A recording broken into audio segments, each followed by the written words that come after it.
Okay. Welcome back to some Higurashi. Uh, so last where we left off. Oh man, this is a problem when I do this stuff and I was like falling asleep. Let's see. We continued our talk with Oishi-san at the library. Um, then I think we just went home and had a talk on the phone with Shion. Uh, but yeah.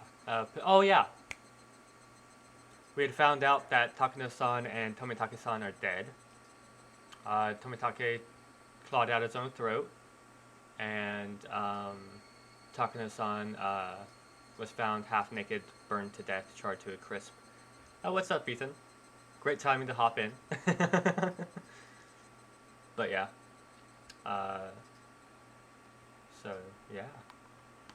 And don't worry, I've got snacks with me. I've got some Subway, so that should be good. And let's hop back into it. Did we do the tips? I believe we did. Did we? Ah, yes, we did. Cool. What?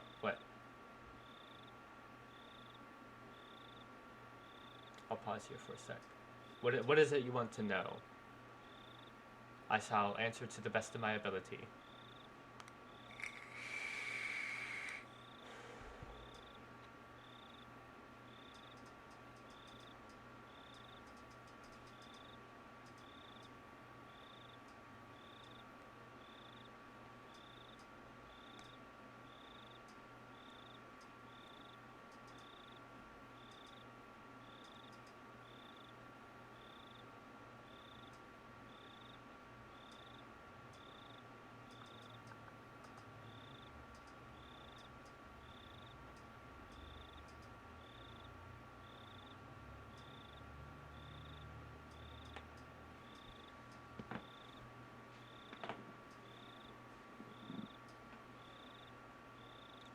Okay, I'm gonna just click continue.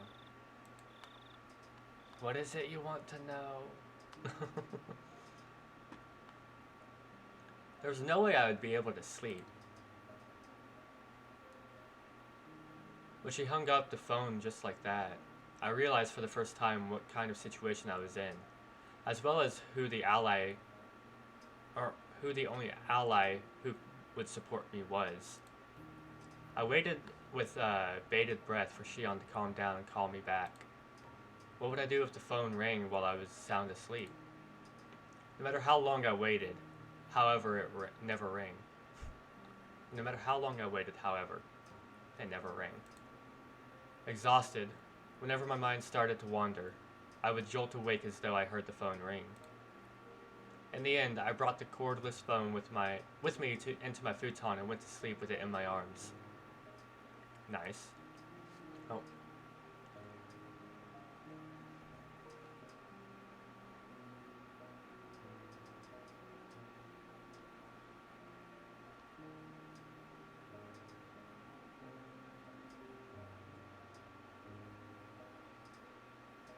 Huh.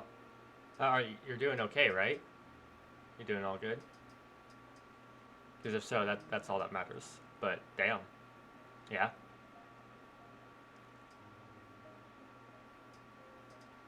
So how is it to not smell, huh? Welcome to my world.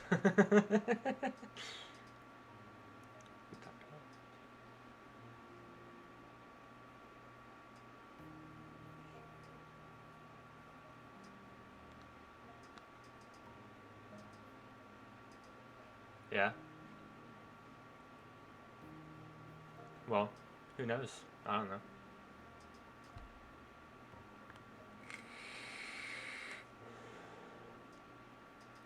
At least it's a good thing you didn't spread it if you did have it, though.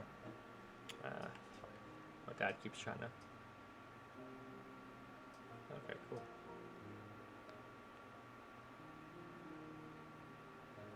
Dad's trying to set up, like, something lunch, but... Yeah. Let's get back into it. Though it still didn't amount to anything. Morning came, and by that time, I was pretty sure she wasn't calling back. That was when a fierce drowsiness assailed me. Damn it. This is no time for sleep, Keiichi Marabata. I slapped myself on the face a few times. For sure. True, but by this point, would it be out of your system? I'd imagine. Like maybe you're just dealing with like some residuals. I don't know. I don't know how all that shit works. I just know wear a mask, stay safe, stay outside, or stay inside, away from the outside, stay away from people. But that's about how I usually do. So, yeah. Then I went to the washroom and washed my face, which was something I usually didn't do. That wasn't enough either, so I even brushed my teeth. After that, I was finally wide awake. When Mom saw how strange I was acting, her eyes went wide. What's wrong, Keiichi? Are you going somewhere today? Going somewhere? Yeah? To school.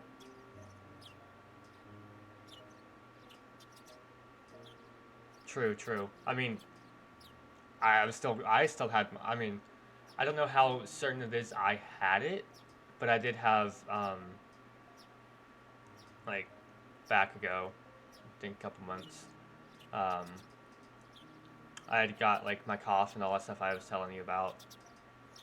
Again, my test came back negative, so I'm pretty sure it was just really bad allergies from that stupid night I had of staying outside with the cat, you know, being hella allergic to cats and laying outside with it for a while, and then not taking a shower immediately like I usually do, or would, but going to bed afterwards. So that's probably what fucked me up for the longest time, but yeah, I mean, go back to my earlier streams from this year, my cough is still there. I mean, it's all cleared up now, but yeah.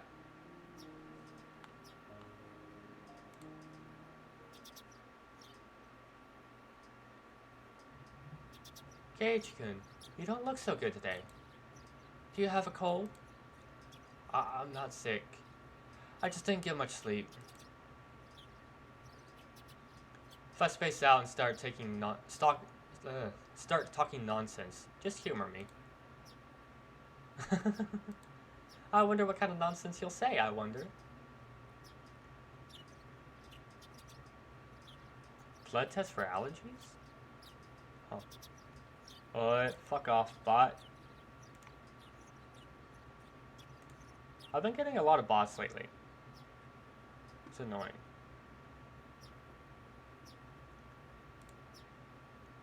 Now I'm looking forward to it. Oh.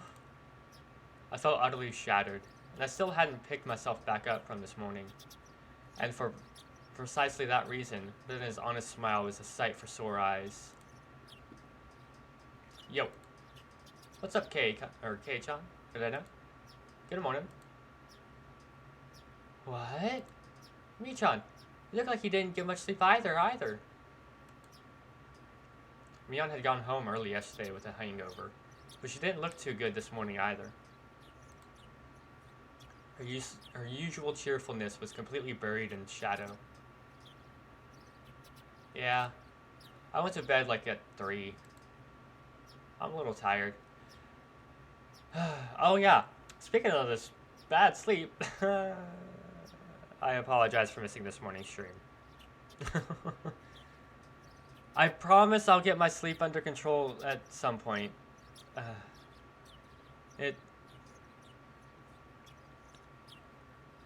It's definitely an issue I've had for a long time. So like when I go off track out just once, it fucks me up. So I apologize, everybody. It messes me up, but yeah.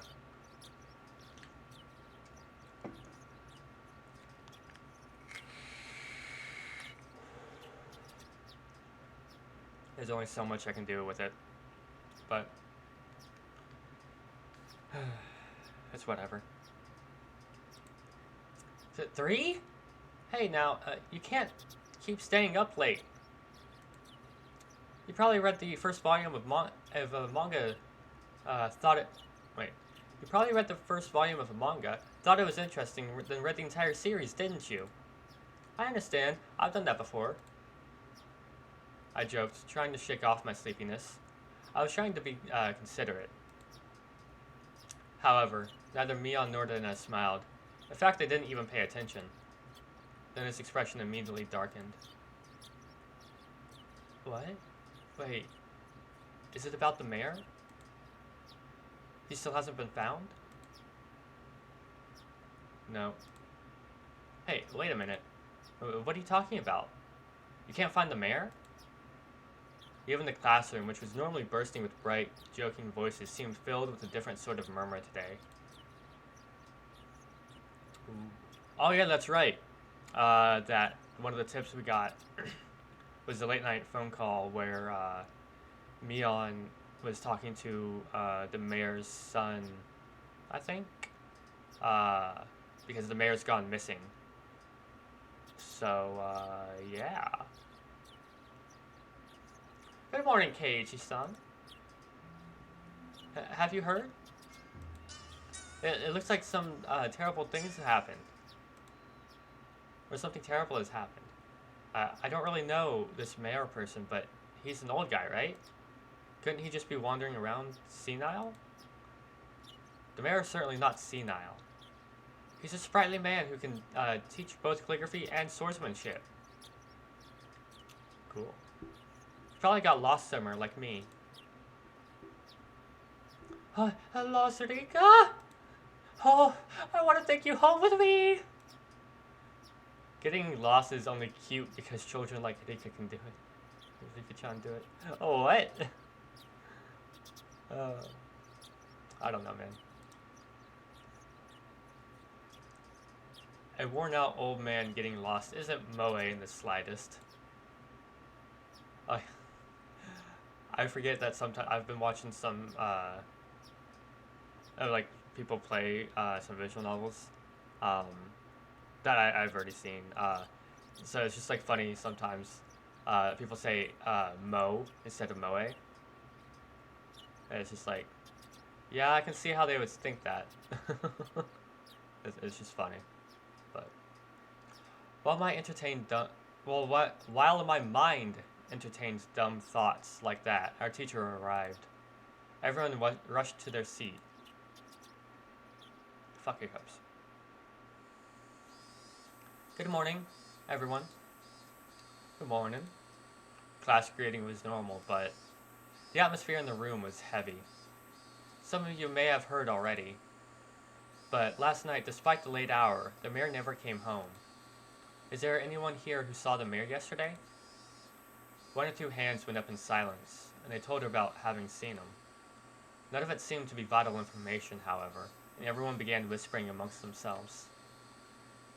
If anyone has seen the mayor, please tell an adult about it, alright? Now then, let's begin class. After that, the same old lessons began. Dun dun dun!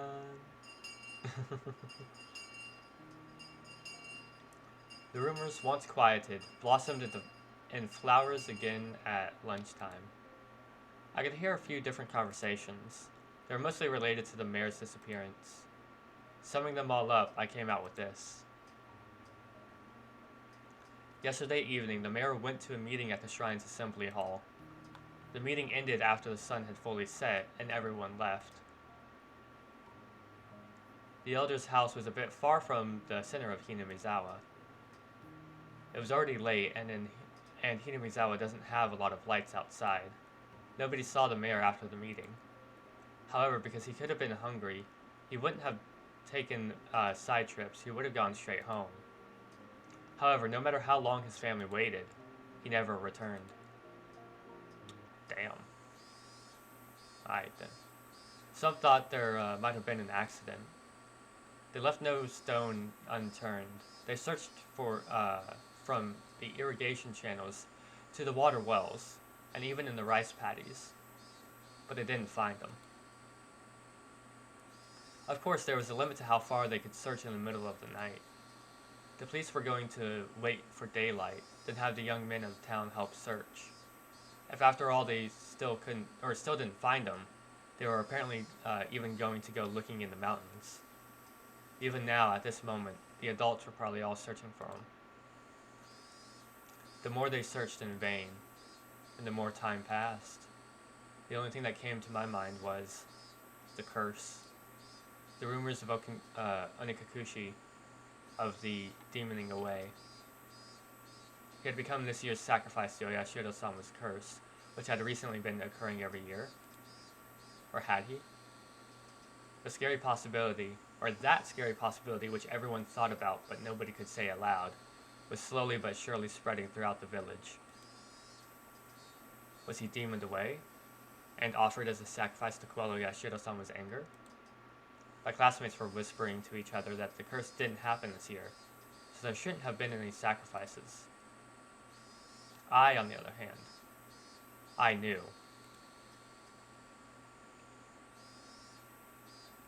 The curse did happen again this year, and there were 2 people that died. This may sound strange, but I hadn't exactly thought the elder would be the one to go missing. My reason was clear. Shion and I should have been a higher priority than him. The 4 of us were thieves that broke the taboo and set foot into the sacred ritual storehouse. If Tomitaki-san and Takano-san had suffered mysterious deaths, then it should have been mine and Shion's turn next. I mean, it makes sense to me, but this time should have been Shion and me, eh? I laughed painfully to myself. I'd yelled at Shion over the phone that I didn't want to end up in such a terrifying situation, but now that someone other than me had disappeared, I could only think that I should have been the first to go. Onikafuchi, the bottomless swamp, said to have been the place where they drowned sacrifices long ago. Just as it ran through my thoughts, the villagers must have also considered the swamp. Many police divers were plumbing its depths even now. They probably wouldn't find anyone. Not a single missing person had ever been found. They'd always suspected Onikafuchi, but not once have they ever returned up They'd always suspected Onikafuchi, but not once have they ever turned up a corpse from it. After all, it was a devilish, bottomless swamp from which no one who sinks can ever return. I could hear someone telling their friend that in the classroom. Now that you mention it, Satoshi-san, he left around this time last year, didn't he? Huh? Satoshi? I've heard that name before. He was... Right. He disappeared because of last year's curse. The conversation was happening in the seat next to me, so I could hear it clearly. Didn't we search the whole village like this for Satoshi-san too? We didn't find him either. What did we decide that was? A demoning away, right? Yeah. I heard he withdrew all his savings and ran away from home. Someone from the police said there was someone who saw him get on the bullet train at Nagoya Station. Ran away, huh? I wasn't that interested in the reason, which seemed understandable in this case. Everyone who disappears had their own reasons too. Either they were still on the run because they were criminals, or they were a corpse that couldn't be found. It's not like any of them suddenly disappeared into thin air for no reason. But they disappeared. Someone disappeared whenever the curse took a life, as if by design. They may have had various understandable reasons, but they still disappeared. From that point of view, it really might have been a demoning away this time. The mayor's disappearance was the first such instance without a clear reason behind it. Of course, coming to that realization didn't help to resolve anything. Looks like I messed up the seasoning today. Sorry. Normally Ordena would have devoured her lunch immediately, but today there was a ton still left. That wasn't because Renena's lunch didn't taste good or anything, though.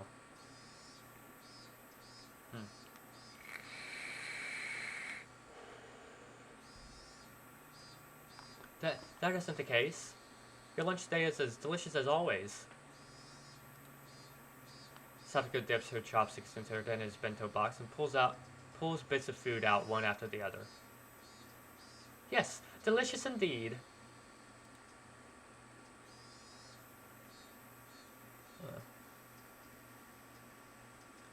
Today in particular, in fact. Chomp chomp.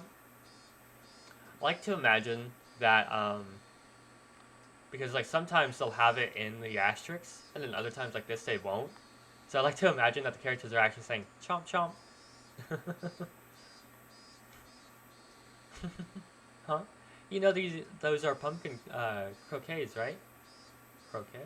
Croquettes. Yeah, croquettes. Are you okay? Shut up. Yes.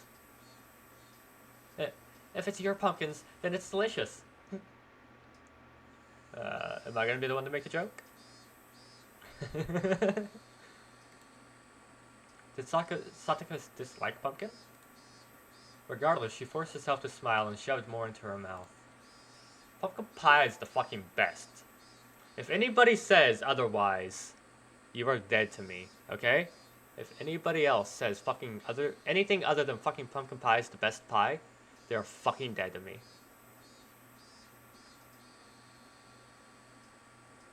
Everyone knew. Yeah, everyone knew. It was good. Nobody's lunch tasted very good today. Satoko kept shoveling it down, repeating her remark on how good it was. Hey, there you go. Fritos know what's up. If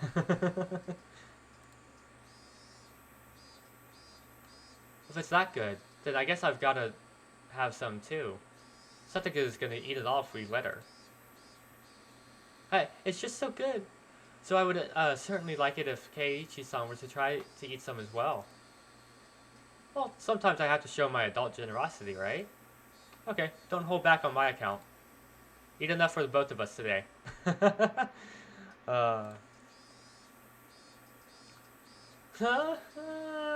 See, okay. With no voice acting, I'm forced to make that sound. But on fucking Clannad, I can like turn up the voices a little bit, let them do their little screams, and there we go. God, it's such a struggle in Clannad though. Side tangent. Because I like doing, don't get me wrong, I like doing the voices and all that stuff, but it's like I just can't stack up to the game, so it's like, but at the same time, I feel weird just sitting there and letting the like it go, and then not saying the line. Like, yeah, I don't know.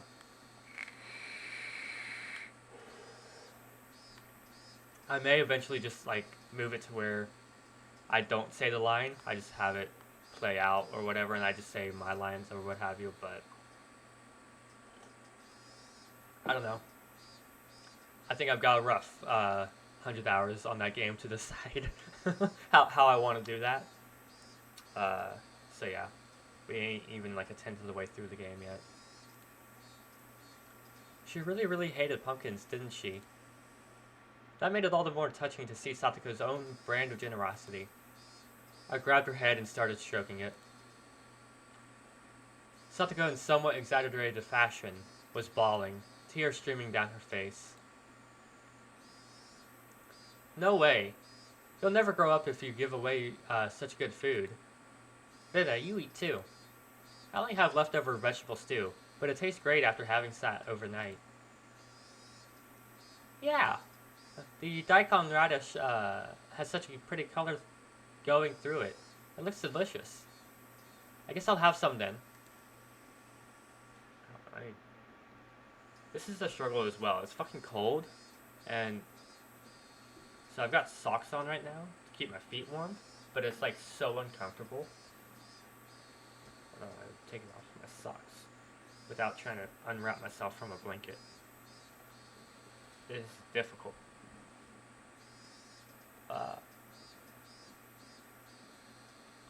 while sitting crisscross too. Ah.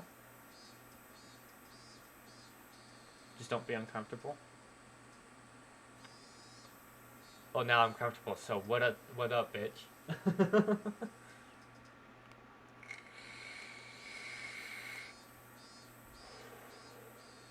Oh, how? How did I do it?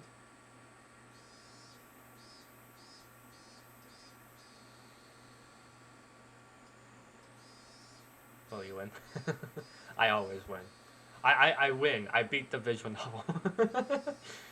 uh. Oh, quick question for Friedel. Um, I just remembered. Have you by chance read any of my book? I don't know if you have or not, but no pressure if you haven't. But yeah. Then I reached out with her chopsticks, and at last the usual lunchtime atmosphere began to return. Yeah, yeah. So, what you think of it so far? Like, where are you at? That was only at our desk, however. The dark tales, fuck hiccups. The dark tales of Yashida Summon's curse, which had recurred for 5 years in a row, didn't cease. Yeah. So you finished up the prologue? Nice. How do you think that was written? Like, because that was supposed to be kind of like a horror part, but I don't know. Don't know how well it comes off, so, or how effective or whatever. Big words. Really? Huh. I don't know. The whole classroom remained stuck in this somber mood. Yeah, that's what I was trying to go at. Like, set the atmosphere, get you in the mood, and all that stuff. So,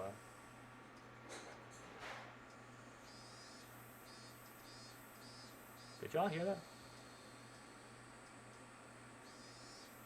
Hello? Alright, somebody's out there. Oh well. The whole classroom remained stuck in this somber mood. Oyashiro-sama's curse had happened for 5 years straight. Everyone had wanted the previous year to be the last. What was Oyashiro-sama's curse anyway? They were going to build a dam in Hinamizawa. The people building it were bad, so they were cursed. I would admit that much. Still, the dam project was frozen years ago, wasn't it? So why was the curse stubbornly persisting? I hit myself on the cheeks to perk myself back up. Everyone was trying so hard to brighten the mood. I couldn't go straight back into thinking about the curse like that. I forced the grim story out of my mind. Driving Oyashiro-sama's curse out of my thoughts was actually a good idea. In the end, that meant I would also be driving away the most terrifying thought of all, that I could be the curse's next victim, or target, whatever. Mion's taking a while, isn't she?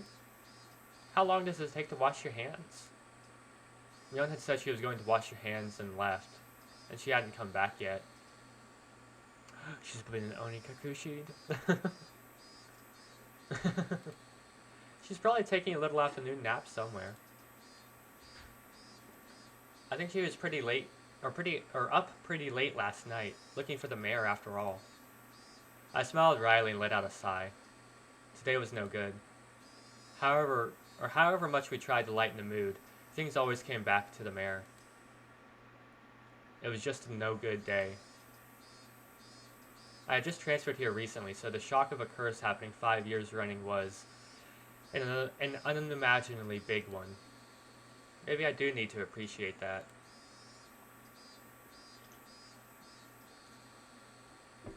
When Michan was really late, or really little, the mayor would always spoil her. When she was going through the prankster phase, he loved her like his own daughter. She's told me that often. I see. Mion was in shock too. Someone disappearing at all because of a curse was a very scary thing. To sacrifice with someone you knew, though, then the shock must have been 100 times worse. Satoko, as if she'd come to the same conclusion, bit her lower lip and looked downward. Oh, Rika-chan is taking a while too. Maybe they're taking a nice afternoon nap together? Hell yeah. I'd like to take a nap with a cute little lolly. Rika wasn't out that late. As soon as she yawned, everyone gathered around her and started saying, "Good night, good night." Now that she mentioned it, there were a lot of old people rubbing their prayer beads in fervent gratitude towards Rika-chan during the festival too.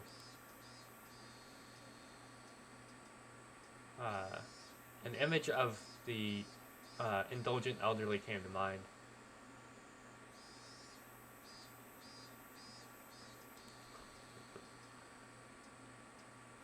Had Rika-chan discovered a way to get herself to be pampered like that?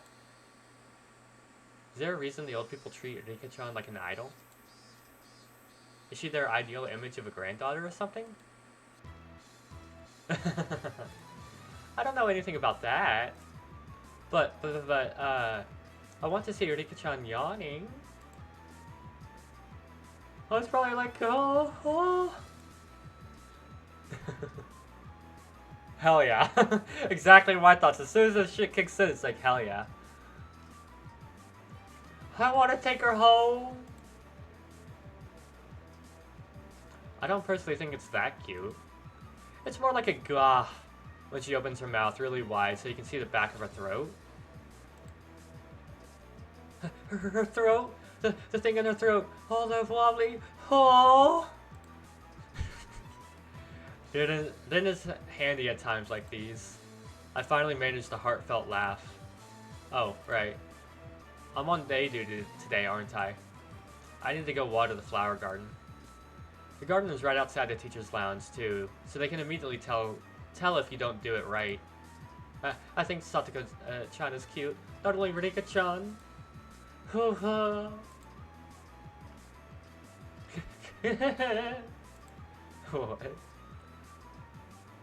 Can't breathe. Oh. I got a glimpse. It was so cute! Satoko-chan's in cute mode, too. I'm gonna take you home. Oh, wait. Oh. Oh, I got a glimpse. It was so cute! Satoko-chan's cute, too. I'm gonna take you home. Rina was squeezing her hands around Satoko's neck and was trying to get a look at it into her throat. What? Oh, he's back on phone. You know Rina is, I can't say it out loud, but she's a notorious blank, isn't she, Sweat? Huh?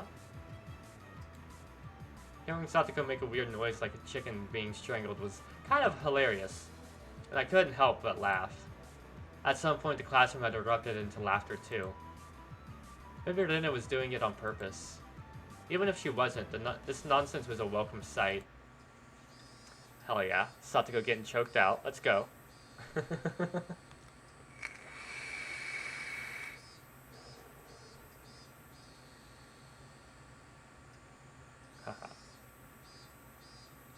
Anyway. Let's get over to the flowers while I still have time. Slowly and quietly, lest I destroyed the room's newfound peace, I left the classroom. The watering can was hanging up outside the kitchen. This building had originally been an all-male forestry service building, so there was apparently nothing so thoughtful as a garden here before. When they decided to have a school share the space, they built one there as a modest gesture of appreciation. But, well, the flower bed, it was a little longer than you'd expect. It went all the way around. It went all over the place.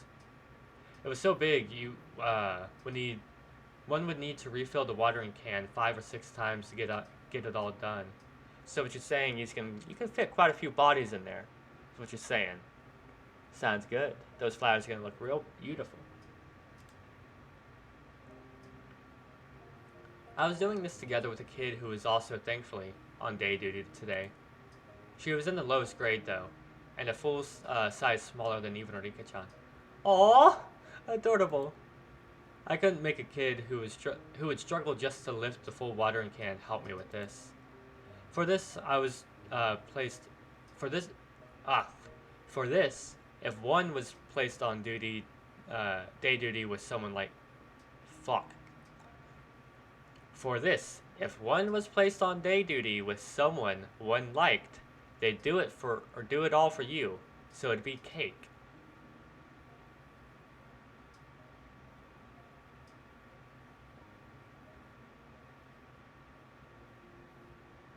Oh, what?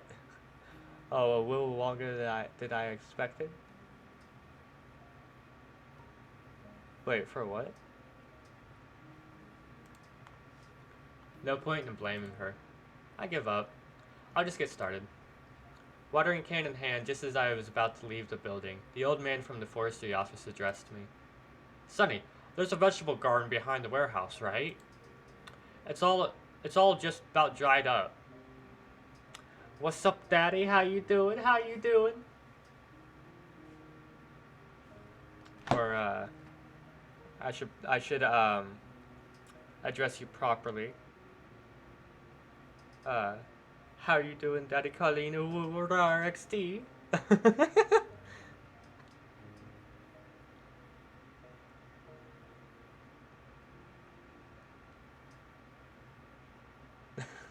Wait, what? Wait, what did I say? I will longer than I expected? Me saying that? I don't get how that was cute, but okay, okay.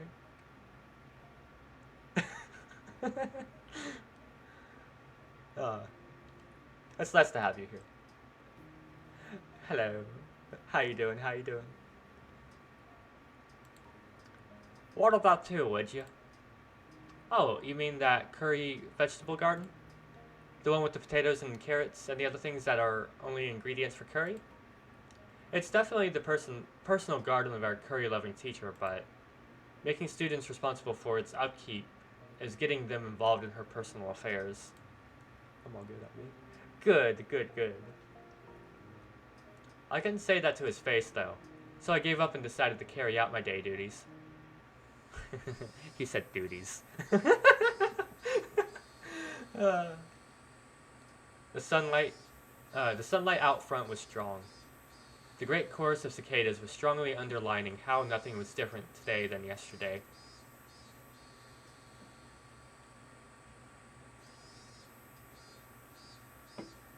I passed by the classroom. And I don't know how it happened, but Rena and Satoko were in the middle of a huge melee. Fuck 'em up! While I was gone, the kids had arranged all the desks in a circle, forming a ring while everyone was cheering them on. Fight! Fight! Fight! Fight! Fight! Let's go! Aight. Stay safe! Ah, cool, cool. Itadasai! Yeah, that's how it should be. Once school ended, we would need to return to reality, where talk of the elders' disappearance would once again be all over the place.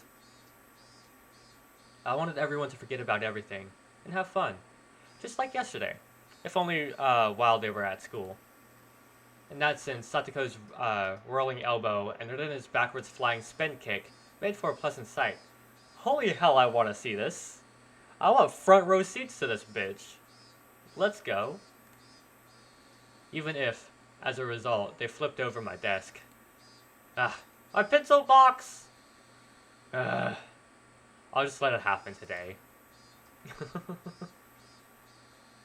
I set to work, hastily watering everything, wanting nothing more than to be done as soon as possible. That should about do it. No sooner had I thought that than I remembered that I had to water the teacher's curry vegetable garden too. Such a pain, but I have a feeling that it'll come back to bite me if I don't. I give up, filled the can with water again, and headed back to the warehouse. Oh, we gonna find dead body? Let's find dead body, everybody! This is a place students didn't like to go. Ah! Hey, thank you for the follow. Thank you, thank you. Oh, wait, hold up. Does that?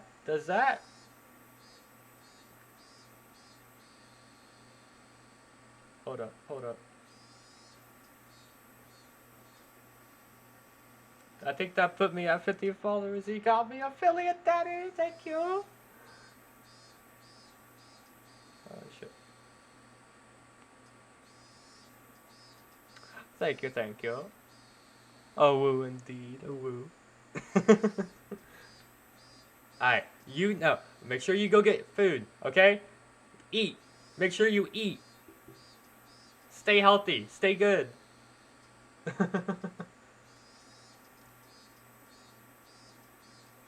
Be good, daddy. Go get food. I've got food for myself. Okay, make sure Frito gets food too. Okay? Don't forget him. Force down his throat if you have to.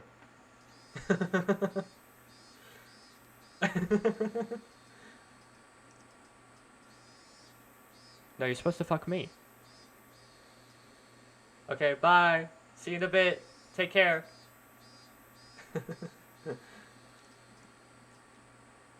Oh well. This was a place students didn't like to go to. It was always damp here, and you couldn't discard the possibility of slugs and pill bugs being around. Bye. Bye! So when I ran across her in a place like that, I was surprised. Whoa. Oh, it's Rika-chan. Don't scare me like that. Rika-chan was just standing there, like a puppet, devoid of life. Damn. Is she gonna do the, Fuck, what's the meme from Overlord of the light novels? Oh, and and like marionettes whose strings were cut, their body dropped lifeless, or something like that. I like it. I was the only one who was startled here. Rika-chan didn't even seem to react to my appearance. Rika-chan? Finally, she noticed me. Her expression was clearly abnormal. There was red under her eyes, stained with tears and dirt. There were blades of grass stuck in her hair, too, and her clothes looked as though she had fallen to the ground. Aw, Rika-chan, are you hurt? Did you fall? No. That isn't it. Rika-chan said in the brightest voice she could manage as she rubbed her eyes. She didn't look anywhere normal, though. Anywhere near normal. Well, what happened? You weren't sleeping on the storehouse roof and didn't fall off or anything, did you? Don't worry about me. I have something I want to ask you, Keiichi. Rika-chan walked over and clung to me. At first I thought she was playing a trick on me. Eventually, however, I realized it was so that I wouldn't run from the question she was about to ask. I shuddered. What do you want from me? She looked straight into my eyes. Her upturned eyes bored right into me. It was as though they were trying to pull the answer out of my own eyes, without actually asking me the question. It was scary. So I averted my eyes from hers. Keiichi, did you do something bad on the night of the festival? My body gave a jolt from its very core. Rika-chan, who was clinging to me, might have felt my shiver. A nervous tingle crawled up from my feet, and after going up my back and freezing my entire body, it made its way into my brain. Keiichi, do you really not remember?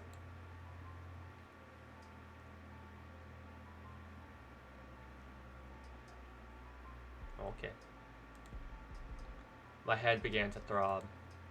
I don't understand anything. Mion asked me. Oishi-san asked me. Shion asked me. And now Rika-chan was asking me. We thought nobody knew about what we did last night, but in fact, everyone knew? They all knew. And they came to ask me. Again and again until I admitted it. When I thought about it, it was pretty clear the whole thing was out in the open. After all, didn't Tomitake-san and Takano-san's deaths prove it? Keiichi? How should I respond? We never should have entered the forbidden storehouse. And though I regretted it so much, she was saying it wasn't enough? However, I had all but decided that what I was going to say. I'm not exactly a good kid, you know? I've done lots of bad things, so I can't remember anything specific. Just as I had with all the others, I evaded the question. Rika-chan stared up at me with innocent eyes. Her eyes were so painful that I had to look away. After a few moments of mutual silence, Rika-chan released me. I'm sorry for asking you such a strange thing. Please forget it, she said, smiling her usual smile. Then, tap, tap, tap, tap, she went running off, as if nothing had happened. As she retreated in silence, I could feel her accusing me.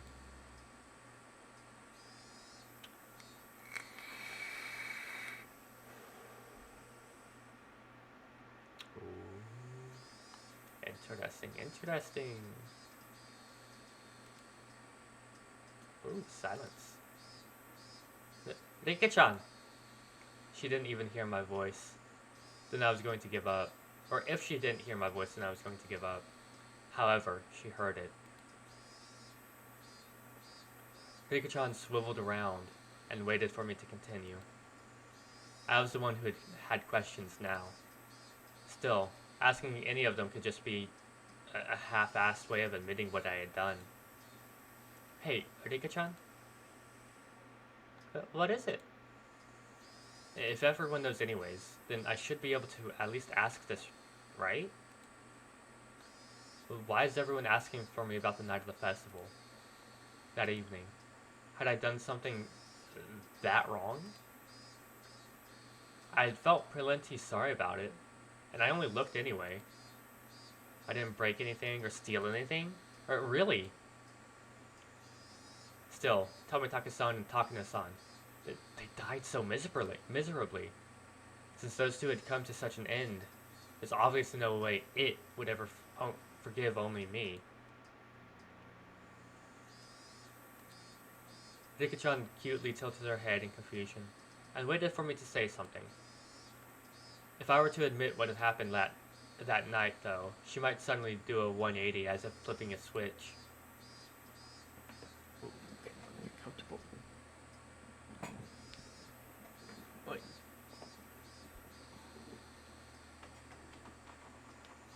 That would make sense. Rika-chan was the Shrine Maiden. She was the least likely to forgive me for breaking the taboo, wasn't she?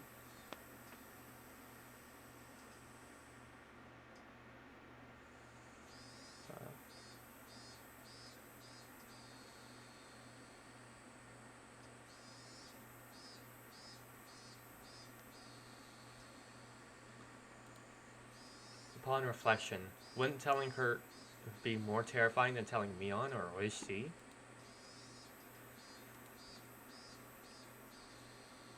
Rika-chan could just give up and leave, couldn't she? She didn't. She only was quietly waiting for me to say it myself. Say it, Keiichi Marabata. If you really are sorry, you should say so. Of course, it's normal to hesitate, given the crazy way Tomitake-san and Takano-san died. A pulping machine called Chaos was grinding up my brain. The juice wrung out of it, turned into big droplets of sweat, which began to fall. Keiichi?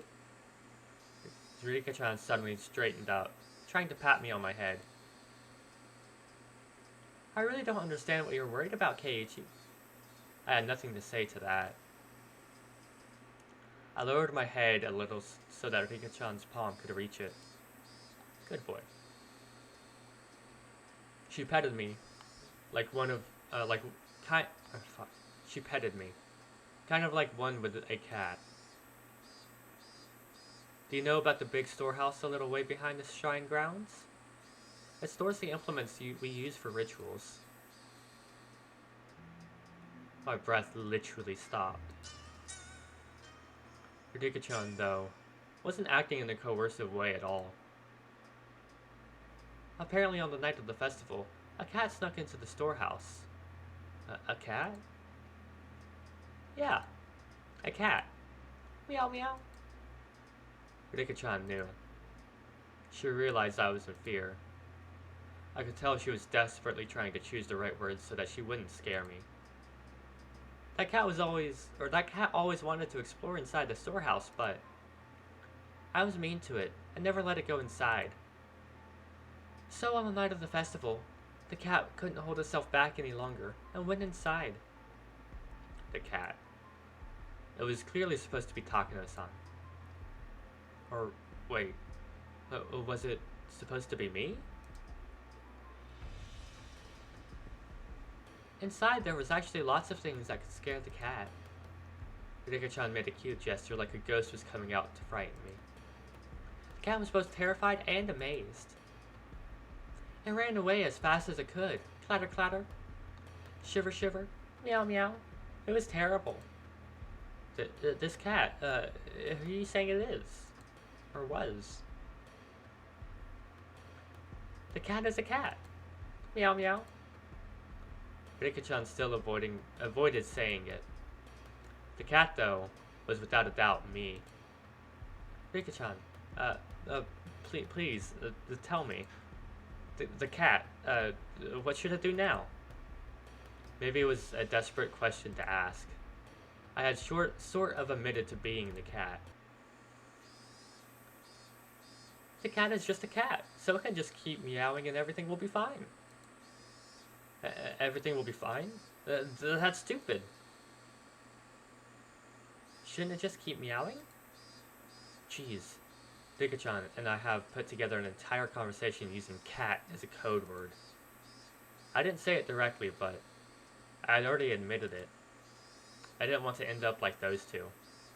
I didn't want to be a sacrifice, like Shion said.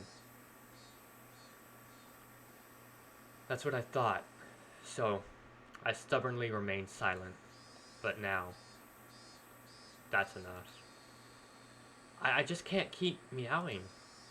The dog saw the cat, making mischief and sneaking inside. The dog? That's right. It was the dog. It keeps coming to the cat and trying to say that it snuck inside.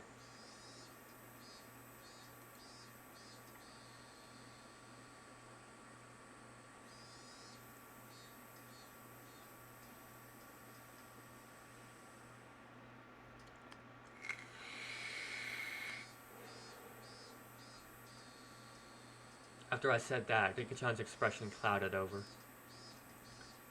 She was trying to hide it, but I had already noticed her eyes darkening. Rika-chan. The silence was frightening, so I spurred her on. At that point, Rika-chan grinned. It's alright. I'll protect the cat. Huh?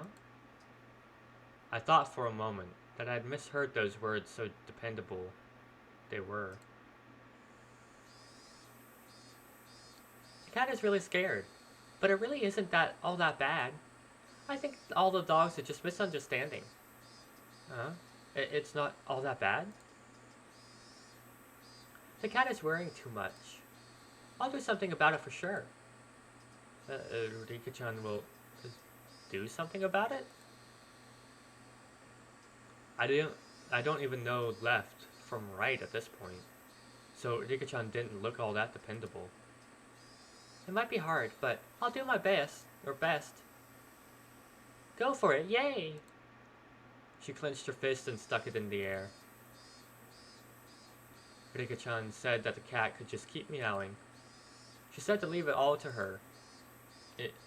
Is that really all it took? To resolve this whole thing? Will you really be alright, Rika-chan? If I don't do my best, Then something bad could happen to the dogs, too. I had no idea what Rika-chan was talking about anymore. She had been talking to me under the assumption that I was aware of certain things. So at first I understood her.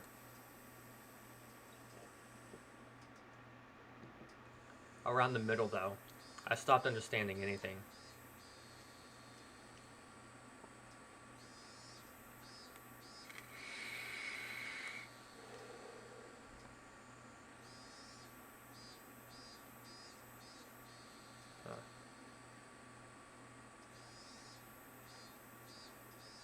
However, one thing I did know was to not worry and to leave it to her. Rika-chan straightened up once again, patted me on the head, and smiled. I was so moved by the reassuring feeling that I couldn't help but start to cry. I'm sorry.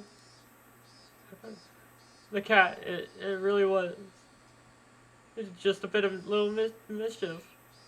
I didn't think any of this would. It's too much of a scaredy cat. That's why I should never have seen the storehouse. She was right. It was far too shocking for someone to see based on a bit of interest alone. That's why they made it so difficult to look at in the first place, wasn't it? Rika-chan, what happened to the cat? Two of the cats that snuck in, that night,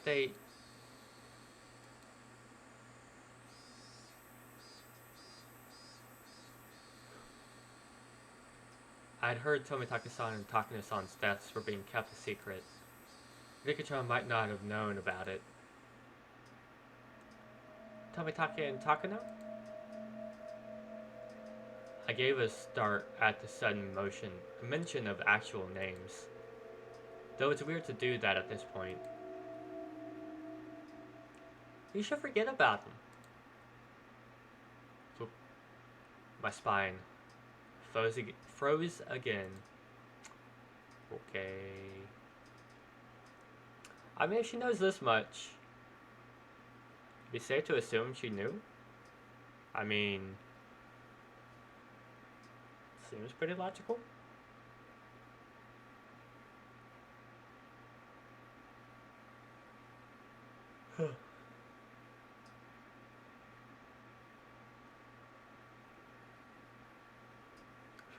Forget?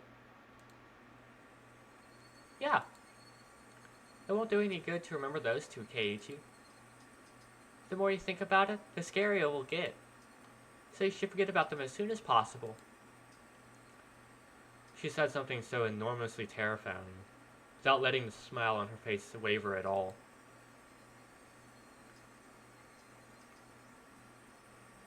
I don't know where you heard about it from, but you should forget about everything.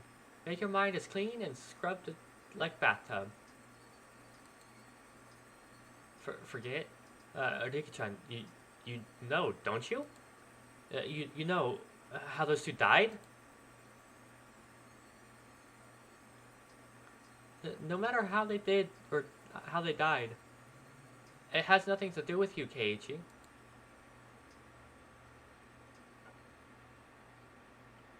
Fuck off! Why am I tired right now? I should not be yawning. God.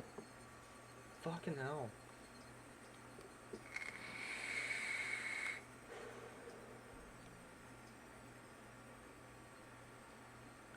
They could declare this in a flat voice. Nothing to do with me. So forget about it. The girl before me, she was innocent and lovable, and even seemed trustworthy, but suddenly she took on another dimension. Don't get involved with their deaths. I'll help you, Keiichi. Those two contradictory statements twisted and distorted my image of the girl in front of me. What about Shion? What'll happen to her?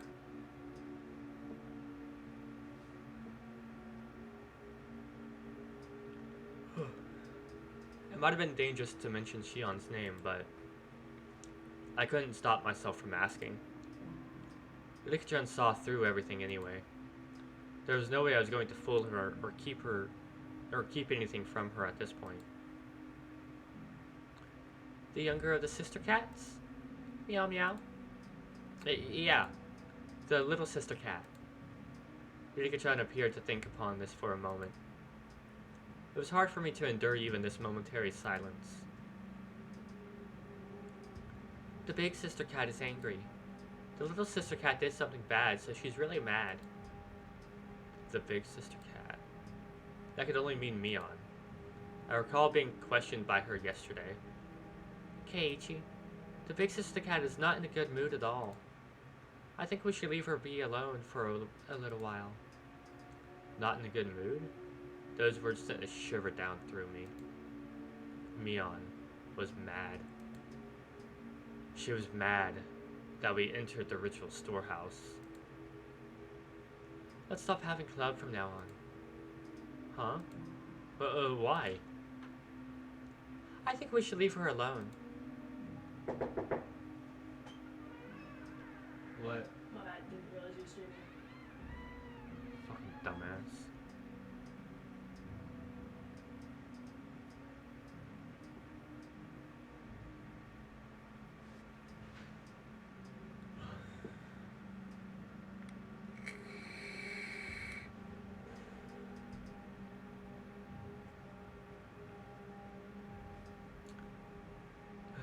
Rika-chan ended her sentence with such force that I couldn't say anything in response.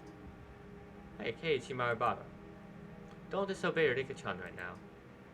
She's the only one who said she'll help me right now. I'll leave things to her, just as she said to. I mean, she even said that the cat should just keep meowing. I'll forget everything, like she said. I'll leave everything to her.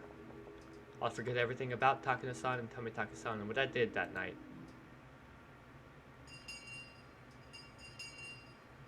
Just then, we heard a bell, far away, marking the end of our lunch break. I guess we should go back to class.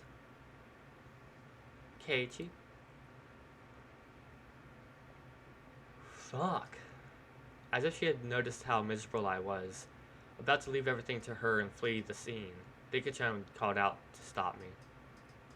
If the misunderstanding dog comes to try and bite the cat, please tell me, okay? This misunderstanding dog. She put it in such a cute-sounding way, but the true meaning behind those words was an eerie one. Who is the misunderstanding dog?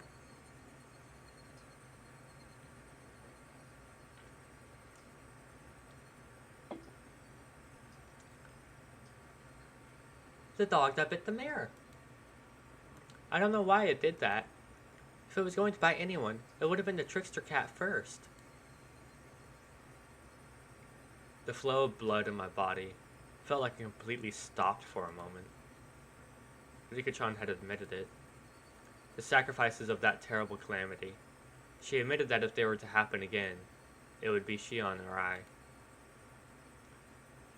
This. I didn't know what was true about the girl standing before me.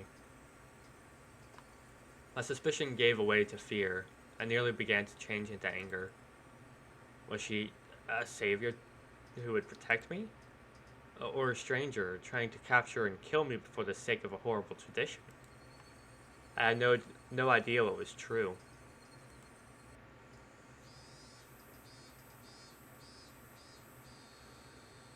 I'm sorry.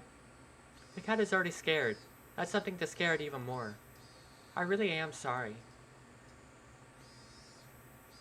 Rika-chan bowed so quickly it looked like her head had been pulled downward.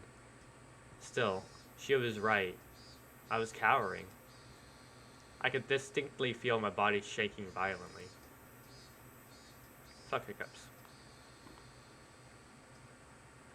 So when Rika-chan reached out her hands to pat me on the head, I pulled away without thinking.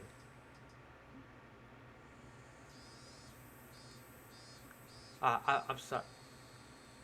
Rika-chan made a very sad face, but I couldn't just bring myself to put out my head for her again. That's gonna get you killed. Or us killed, what have you. I don't know. Fuck, I say.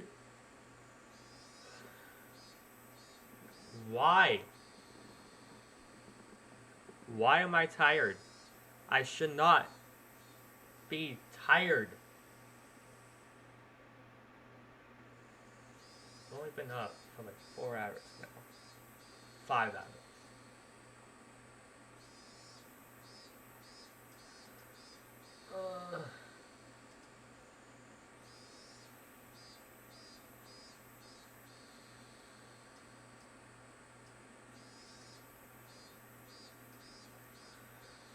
What the hell?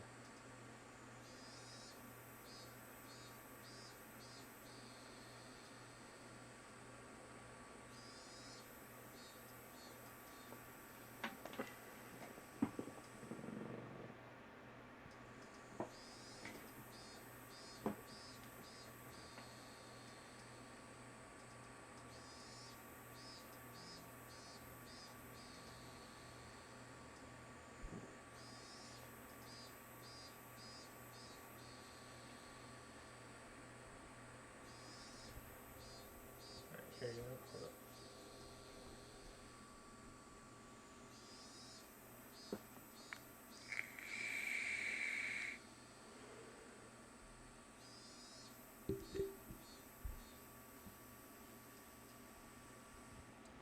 That day, Riki-chan said she wasn't feeling up for club activities that day, so she suggested we not bother. There's always vetoes when something or someone doesn't feel up to it. And then the others seemed really disappointed. Right. Big Sister Cat is not in a good mood. I remembered Rika-chan's words, and quietly stole a glance at Mion's expression. If I could forget the way she questioned me yesterday, though, her behavior was the same as it always was.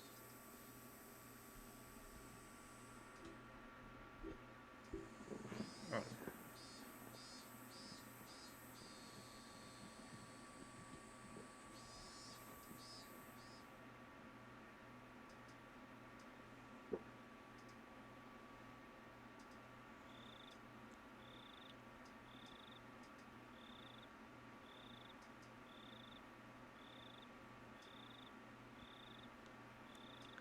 After dinner, without the energy to watch TV, I climbed into the futon in my bedroom and let my head be overtaken by gloomy thoughts.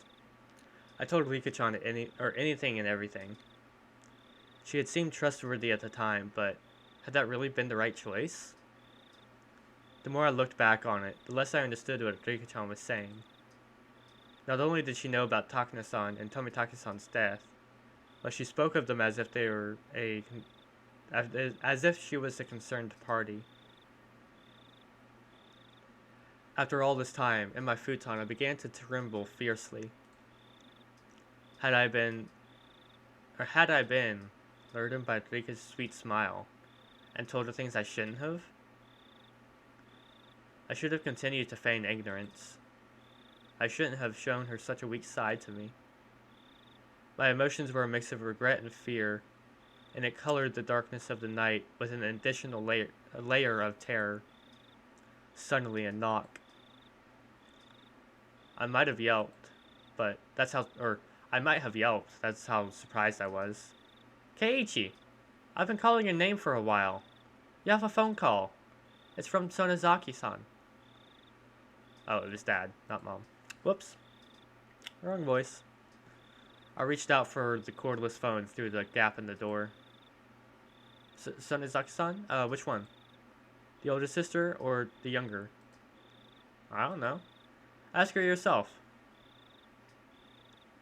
I took the receiver and buried myself in my futon again. Hello? Mion? Or is it Shion? It's me.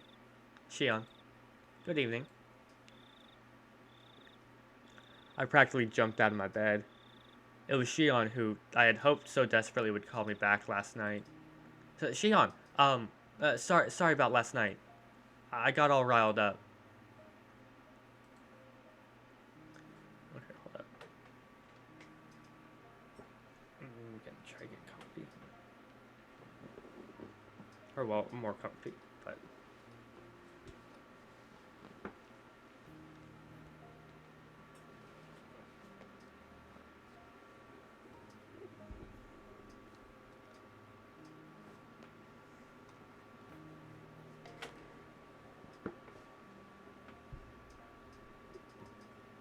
Ah, okay.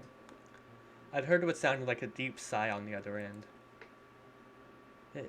You and me are in the same position, aren't we? I shouldn't have blamed you for everything like that. So, I'm sorry. I'm sorry, so please cheer up. I called you because I'm in a better mood. If you're sorry, then I'll forgive you, so please stop apologizing. Shion's tone sounded a little angry, but for the moment, she said she'd forgive me. You're right, too. We're tired. We're tied to the same fate. Making sure the other is alright is the only way to guarantee our own safety. Yeah, I agree. We absolutely need to share whatever information we have, so that we don't die like Takano and Tomitaki-san did. I forced myself to swallow a solid drop of saliva. Then let's continue where we left off. You'll listen without getting angry this time, right? Yeah. I'll be fine.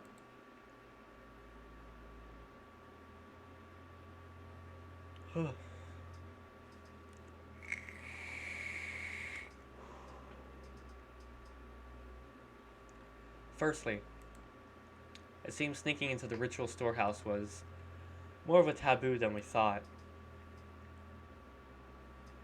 Yeah, Takano-san and Tomitaki-san's miserable ends. Terrible enough that you could call them a warning. They were more than enough to make me believe that. The culprits killed those two, the ones responsible for sullying the storehouse, and they'll come for us next. I know you want to deny that, but please accept it.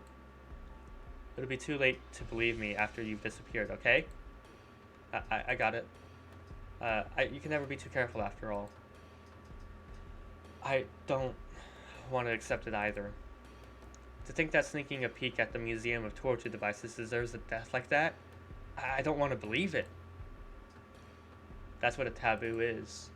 For those who honor it, if one breaks the taboo, no matter how small or innocent their intentions were, they wouldn't be forgiven. But let's report anything we notice that seems strange. If we connect all the tiny pieces that we have, then maybe we'll find out who killed them. Or maybe even the truth behind the incidents of the previous years. We could find the key that'll resolve everything. You're right. You're right about that. All I was doing was waiting in fear, but Shion had already thought that far ahead. Given how trustworthy she felt, I became embarrassed over how passive I was being.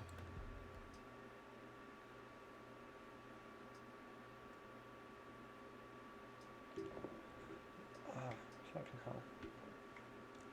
Then I'll start since I suggested it. I feel like somebody has been watching me lately. What? It might be my imagination, but I'll tell you anyway. I think it's just me, but if you feel like you're being watched too, Kei-chan, then maybe it's not just my imagination.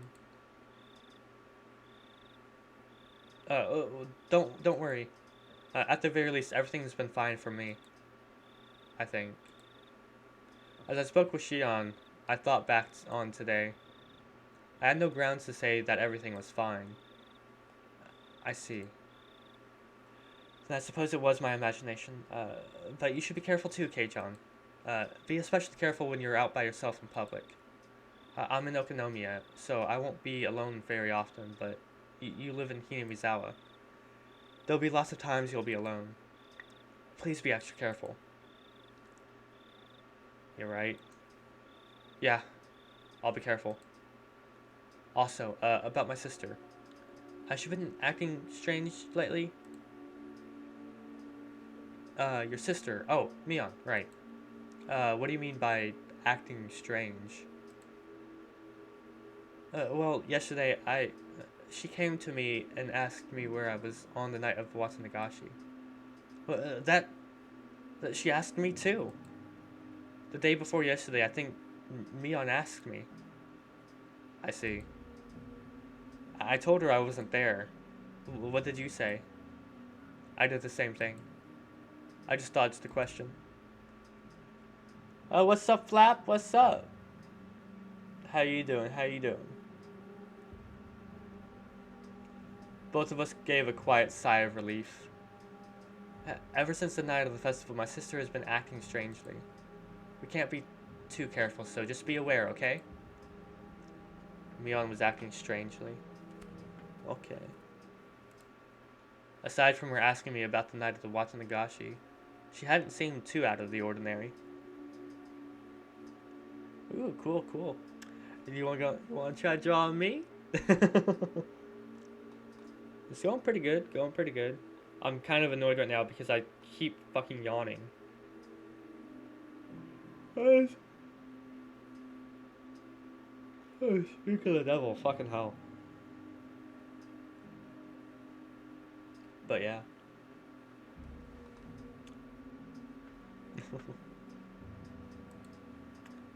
At least from my point of view. Her twin sister, though, was saying she was acting weird.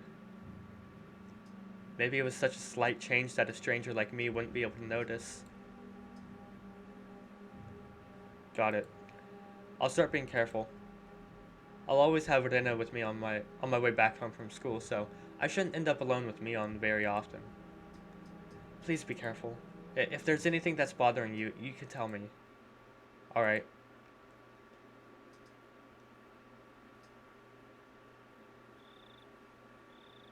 Also, kind of said it as a offhand, but I was wondering, would you draw me?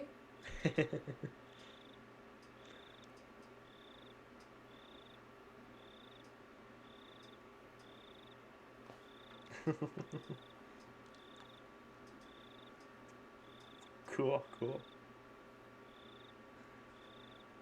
Okay, then is there anything you want to tell me, Kei-chan? Oh, you're good, you're good. See,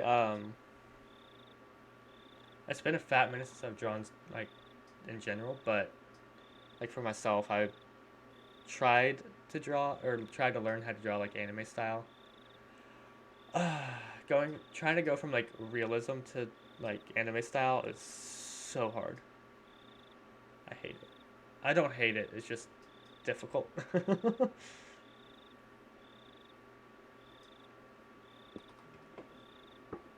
But yeah.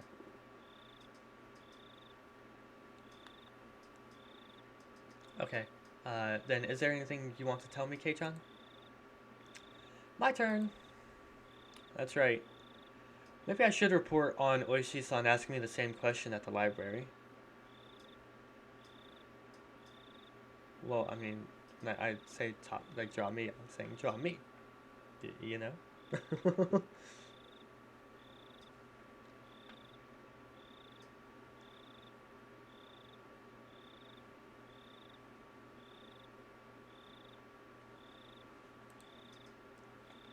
Oh, that time when you were too slow to escape?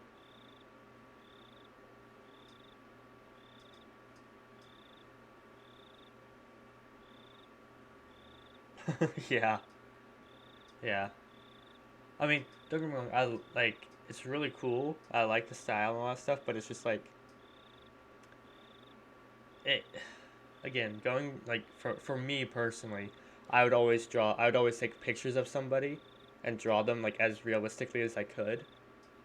And so I got into that more so than, like, comic or anime art style, manga style. So it was just really hard for me to, try, but to try to learn. But yeah. I'm sure if, like, I had a picture, I could like, a picture of, like, a character, I could maybe do it. But, because I always use, like, photo references, but I don't know.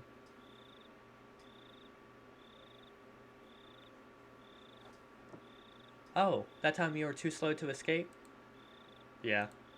Oishi-san asked me pretty forcefully whether I was with Takano-san and Tomitake-san that night, and whether I had seen you. Oishi-san seemed to have seen the four of us together. From the police point of view, that would make us the last people who had seen them. I suppose given that, it's only natural that they'd be interested in us. I evaded the question then, too, but that might have just made them more interested. There was no way I could have tricked that sly old fox, Oishi-san. My troubled countenance would have only made him even more certain. Hey, Shion, since they're the police, shouldn't we just tell them? I mean, considering our situation, I think having them on our side would be a good thing. Shion didn't answer right away. For a few moments, all I could hear was her breathing as she thought about it. Now that I think of it, Oishi-san said there was something possibly shady about Mion. At least, I think that's what he said. Yeah. Yeah, he definitely did. As I explained yesterday, the Sonozaki family holds a lot of influence over Hinamizawa. Oishi is under the impression that the whole village, with the Sonozaki family at the center of it all, is responsible for the recurrent freak deaths. The whole village is behind them, with the Sonozaki family at the center? Please don't get angry like you did yesterday, and just listen. I hammered that home before I got too upset.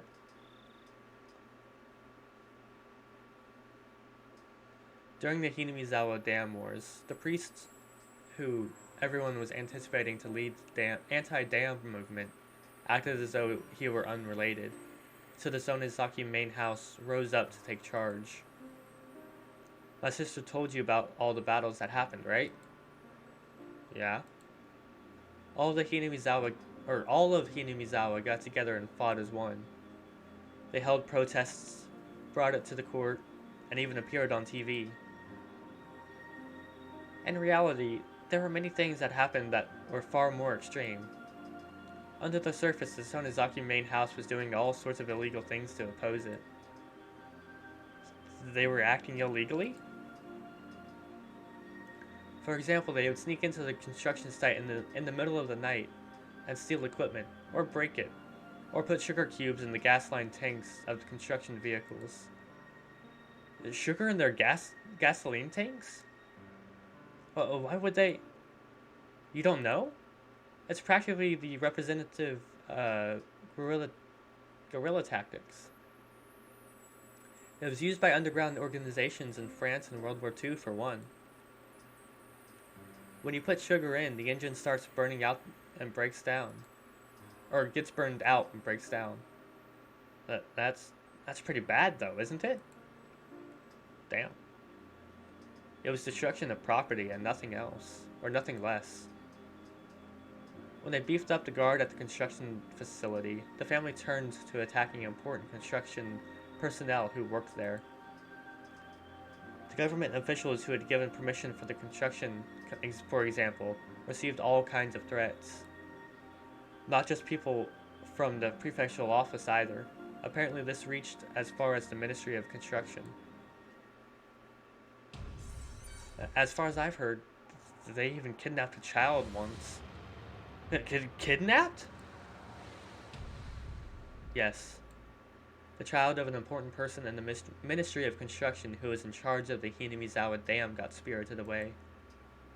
Then, one day, all of a sudden, he was rescued in the Takatsudo Mountains, which are upstream from Hinamizawa.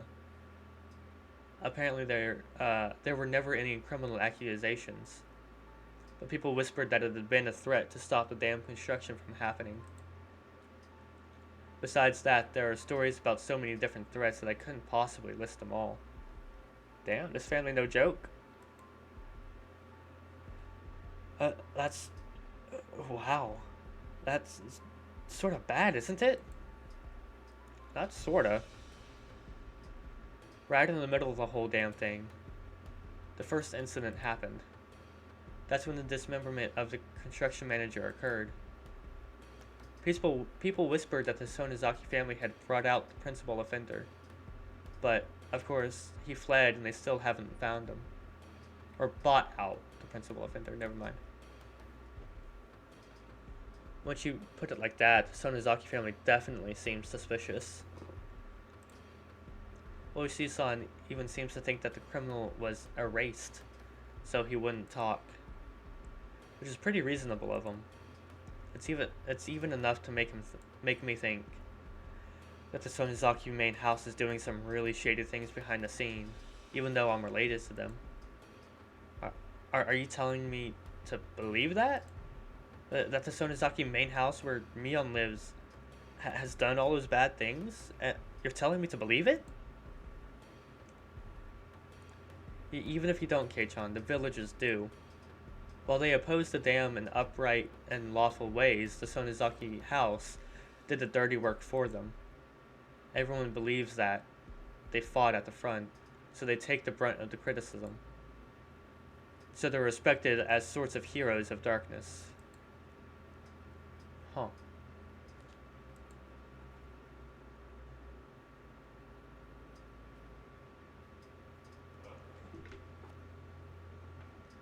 I think I only really know one part of it. For example, the really bad stuff, like the kidnapping. I think only a handful of people even know about it, including Grandma. The Sonozaki family is secretive after all. Secretive, huh?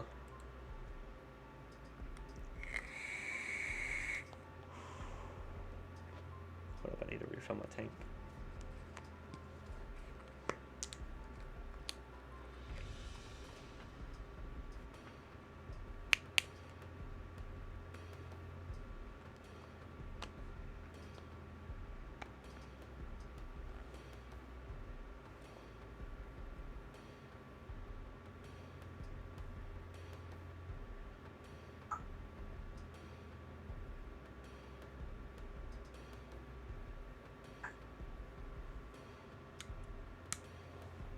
Yeah. Y'all watch for the tank refilling ASMR, don't you? Don't lie. A family so unforthcoming that even Shion, who is related to them, doesn't even know about them. So the Sonozaki family. Unlike Shion, her older twin Mion was deeply involved with everything, and that was not a fun thought to entertain.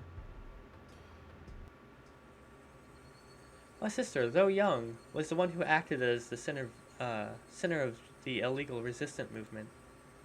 Mion was? What do you mean? Well, our dad is a big shot Yakuza. Even when she was little, my sister managed to subjugate a bunch of young street rats.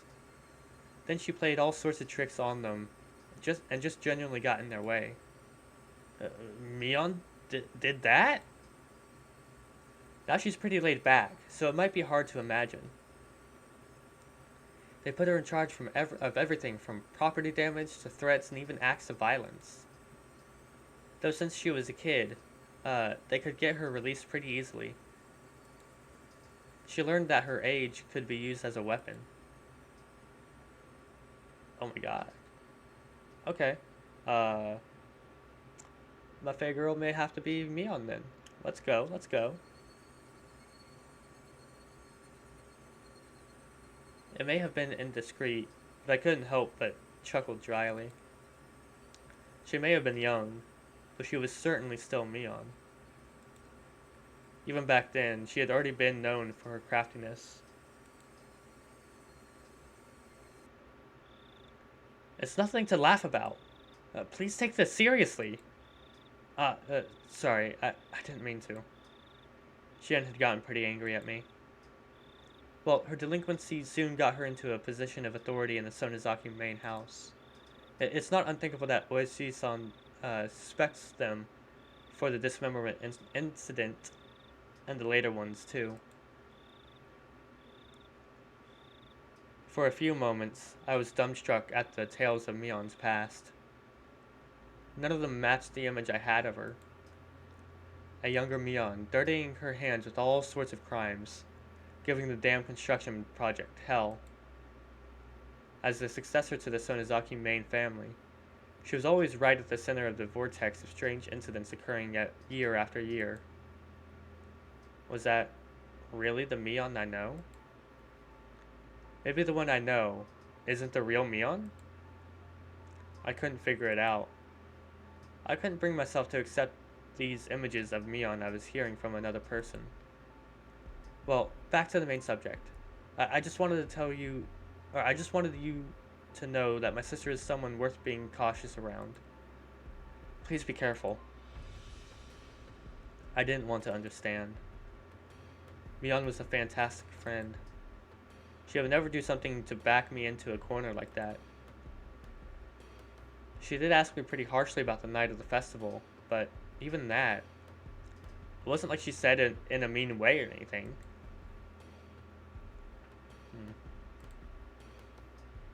Alright. I'll make sure to be careful. We're sisters related by blood, but within the Sonozaki family, we're basically of a different class. I want you to recognize how distant they are from me. Please. The more Shion tells me about Mion, the less I understand who Mion is. The Mion I know wasn't a dangerous person. She joked around, smiled a lot, and was full of passion. Now that I realized I held such a view towards her, Shion was telling me to change it. To be careful around the best friend ever. To doubt her. The idea was very sad and painful. Now, about Oishi. If you think it's a good idea, then I think we should give him the information he needs. I think getting the police on our side will work in our favor. You thought so too, Shion. It's just, at the moment, like I explained, the police have their eyes on the Sonozaki family already. Oishi in particular completely believes that they're the masterminds behind the serial incidents. That includes me, of course. So, I really don't want much to do with Oishi. I see. If Oishi-san had found out about the Sonozaki family's strife-filled history, then he probably wouldn't be very happy with Shion either. At last I understood Mion's instinctive dislike for Oishi-san. It's probably out in the open at this point, but try not to give my name to him. If you agree to that, then I don't think there's a problem with you telling him anything. I got it. I won't mention your name.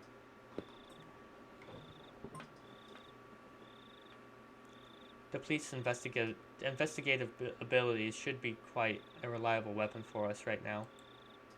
If Oishi tells you anything interesting, then let me know as well. Yeah, of course. We'll share information and investigate together. Who killed Takano-san and Tomitake-san? Who was after us? Until we know, we need to defend ourselves. Anything else?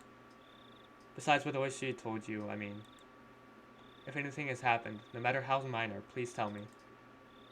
Aside from my discussion with Oishi-san? Oh. Should I tell her that I revealed everything to Rika-chan? Rika-chan was acting like she knew something I didn't. She told me to leave it to her, but... what? Oh, that's right. When I was talking to her, I mentioned Shion's name too. Was that a mistake? I felt like Shion would get angry. Nothing else? Kei-chan? I'd remained quiet for a little while, so Shion encouraged me to speak, unable to bear the silence. As I struggled with what to say, Shion addressed me instead. It doesn't sound like it, so can I ask you something? I just heard this myself. Is it true that old man Kimiyoshi went missing? The old man Kimiyoshi? My gut told me that was the name of the mayor. You mean the mayor? Wait, Shion, you haven't heard? I don't know anything. I just overheard my dad talking about it on the phone again. I realized I shouldn't have said that. Here in Hinamizawa, the things that happened around this time when Oyashiro-sama's curse would recur would all be covered up. Yeah. Actually, last night, after a meeting, he didn't come home. So all of Hinamizawa was confused. They searched through the village, but they haven't found him. Oh, fuck. They searched all through the village, but if they've found him, then I haven't heard. The police should be searching for him as well. Why didn't you tell me something like that important right away? She shouted angrily at me, bringing all her emotion to bear. Sorry, I thought you already knew. I didn't want to hide it or anything. The receiver was silent. Did Shion get mad and hang up? Hey, Shion, hello? Kei-chan. What should I do? Shion's tiny, confused voice sounded like it belonged to a different person than the one yelling a few seconds ago.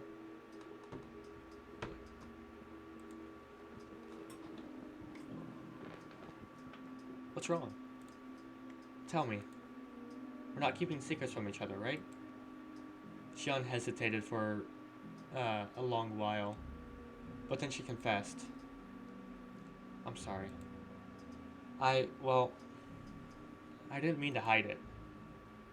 It was just that, the conversation got turned around and we're on the same side, right? I won't get mad, so tell me honestly. Shion still hesitated for a few moments. Then in a resigned voice, she continued.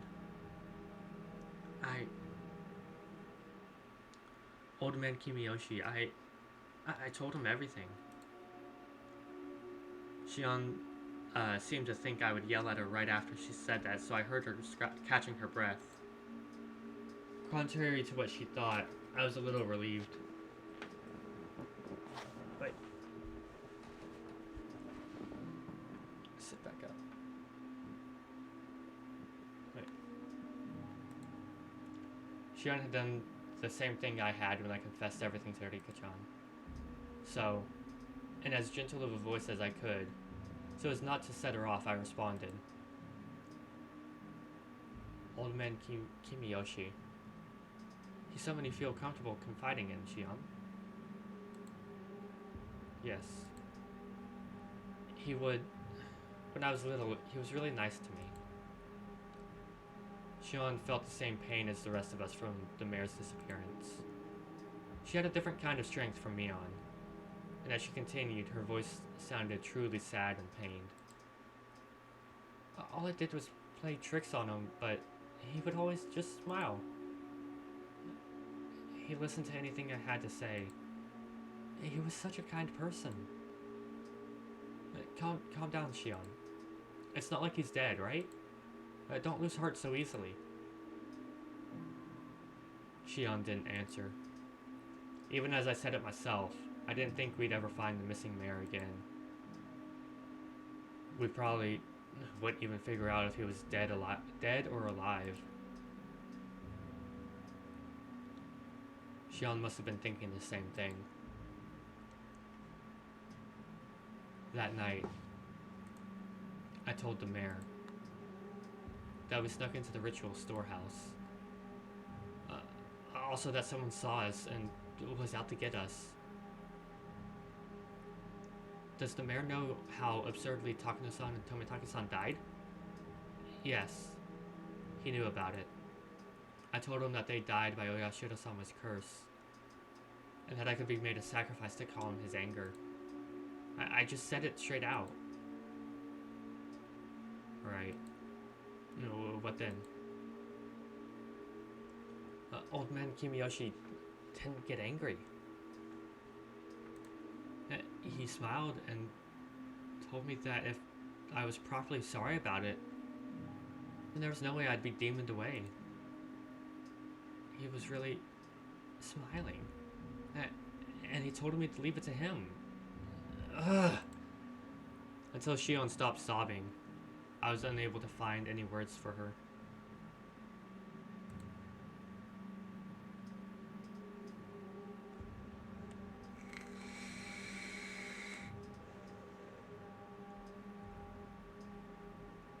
I couldn't imagine what kind of person the mayor was, nor what Shion's relationship with him was like. Words of comfort, however, mean so much to us when we're about to be crushed by anxiety. Today, Yurika-chan taught me that too. If someone who gave me such a sense of security were to disappear, then I could guess what kind of shock Shion was in. It's my fault. Because I revealed everything. Stop it, Shion. It's not your fault. No! It is my fault. I told him everything. Old man Kimiyoshi found out about everything. So, he has to have been killed. It was right after I told him after all. He disappeared the same night I confessed, and he told me everything was going to be alright. He found out, so he became involved. I shouldn't have never told him. All of a sudden, all of this, it should have been just our fault. Only just the four of us. It wasn't something I should have told someone else. He got killed because I just told him. He got killed because he knew. He got killed because I revealed it. Hey, stop. If they were doing that, then they would obviously have killed you before killing the mayor. The order is all wrong. You or I should have been killed first. Why the hell would someone else get killed first? No, it's an order. They must have been planning to kill us after all. Huh? What? They're not killing the first people who come to mind. They start killing those who we're close to.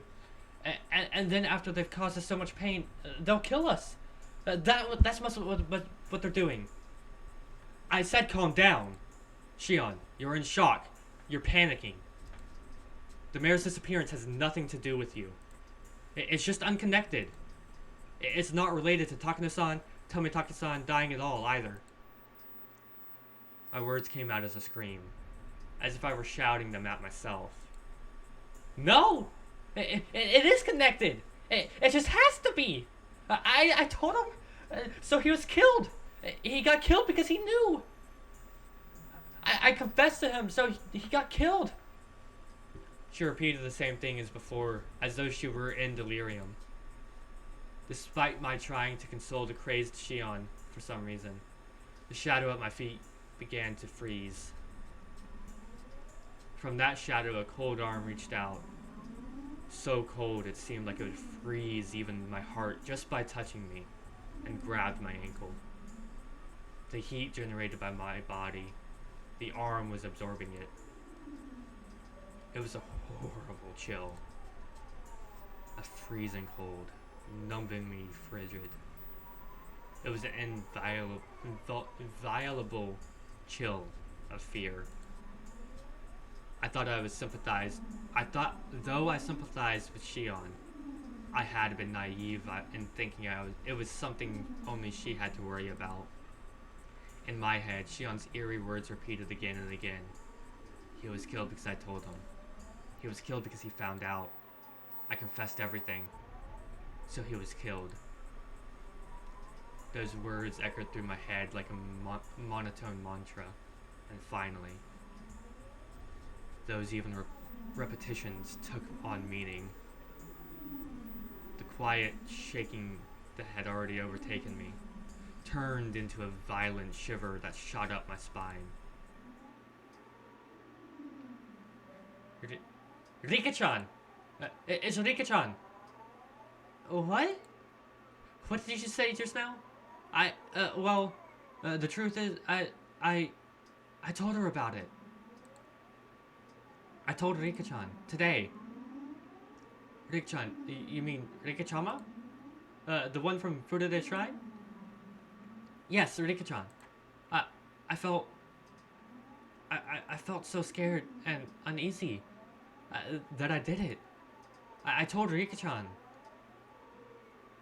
When, when you did, what did she say? The cat is worrying too much. I'll do something about it for sure. That's what Rika-chan said, and then she smiled. She smiled just like the missing mayor had when he encouraged Shion.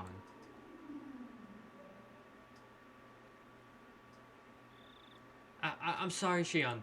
I, I'm a bit worried about Rika-chan. Ah, right. If you're that concerned, then don't worry about me.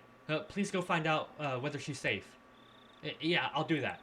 I'll call you again tomorrow at the same time. When I do, you'll know I'm still alright. I got it. I'll be waiting. Okay, bye. Sorry. I'm hanging up. I put down the receiver without waiting for Shion to say goodbye. The danger to Shion and myself was secondary at this point. My sixth sense was blaring alarms in my head. Ooh. Okay. It's ramping up. It's ramping up. Shit's getting intense. Oh.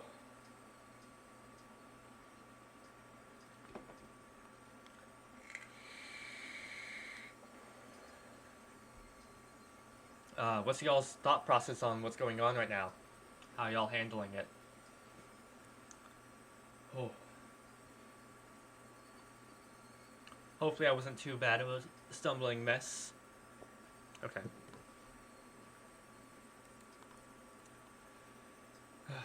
I don't like this feeling. It's really bad. It's definitely bad. Damn it, please be safe. Rika-chan. Oh, thank you. I know I really need to work on my pronunciation and enunciation. Because every time, like, I don't know.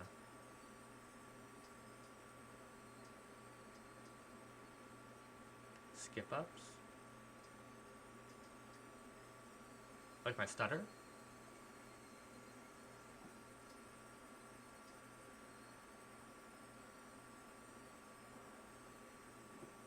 Yeah, I don't know. It's weird.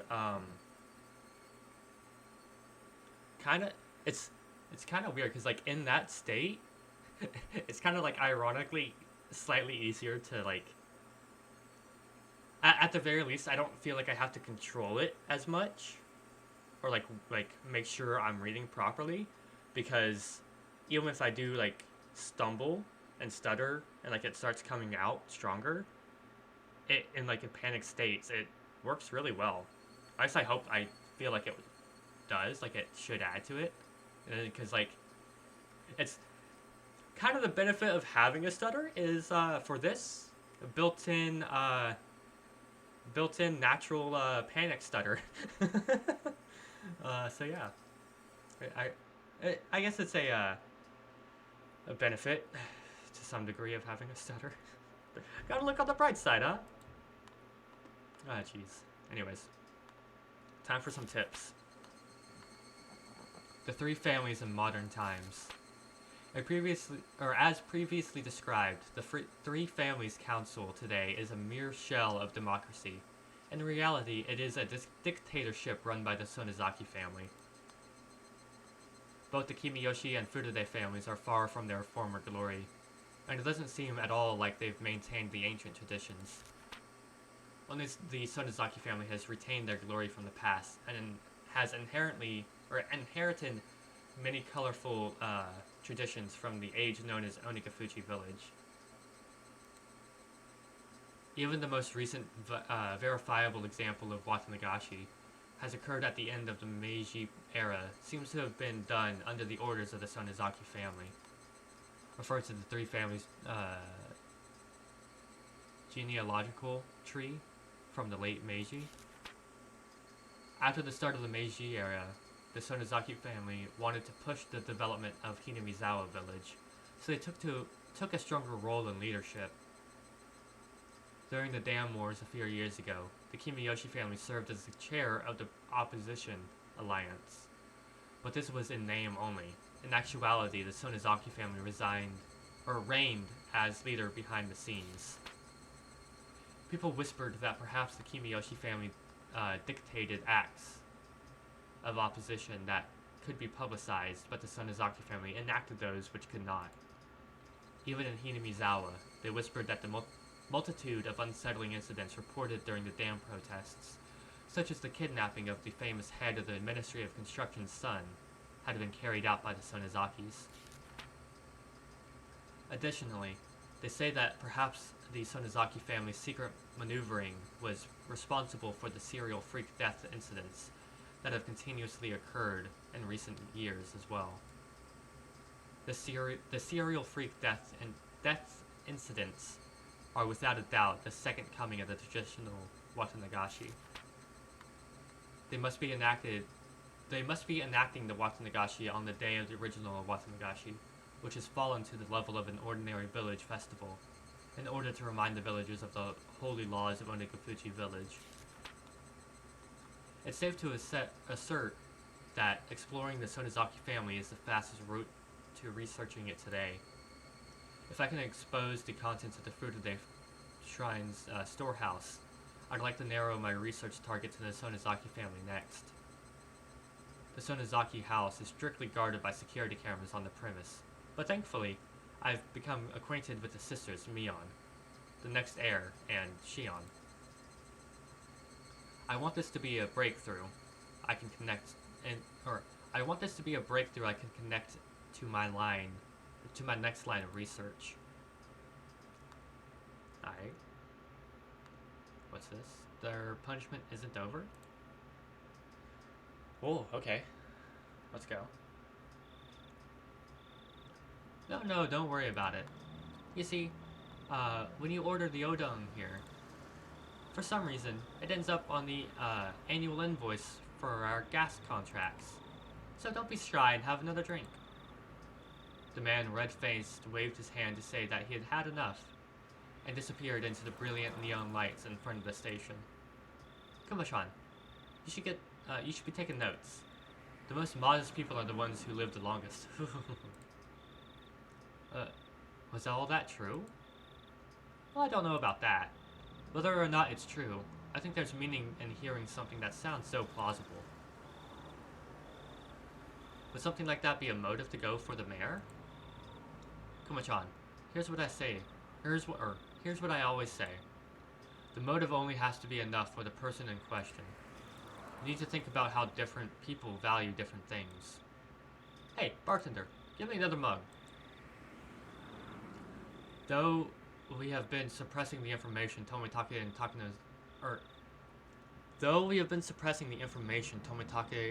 Takano's deaths were already known throughout Hinamizawa. Oh, I should have read that differently. All of the rumors pointed to them having incurred the wrath of Oyashiro-sama's curse for setting foot in the Forbidden Temple, the storehouse for ritual implements. According to the rumors, there were two other people who went in there with them, Shion Sonozaki and Keiichi Marabata. People were whispering in the shadows that those two would be cursed by Oyashiro-sama as well. Apparently, however, the responsibility didn't fall solely on the four trespassers' shoulders. Until last year, it was locked up tight, but this year, it had been changed to a simpler lock. Hadn't that been what allowed the thieves to enter so easily? Those were the rumors going around. Have you ever seen it, Kuma-chan? I remember it well. I had to go there for something quite a while back. Sorry, I don't really remember. It was locked up so tight it was scary. There were these real heavy bars holding it shut. It was sealed up good as a bank vault. This year, it was a very simple and cheap padlock. The lone girl protecting the shrine, Rika Frutoday, disliked the heavy locks and consulted the mayor, who had replaced it with a simpler padlock. So then, the mayor and Rika Frutoday share the crime? So then, after the mayor, wouldn't Rika Frutoday be in danger next? There's a decent possibility. Kuma-chan. I want you to contact all the cars we have in Hinamizawa. Tell them to stick near the Frutoday shrine. Got it.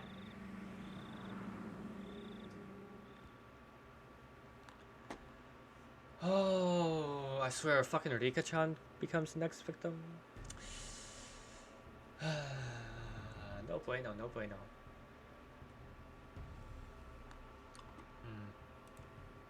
Alright, do we end it here? Because these chapters do be going on quite a while.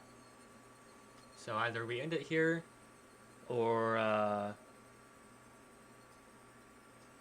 go for like extra long stream and go for another chapter. So I can almost guarantee it will probably be more than an hour long, because this chapter was basically 2 hours.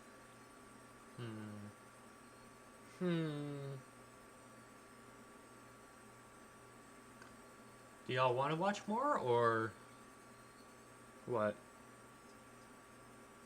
I guess that's my question. Should we do another chapter?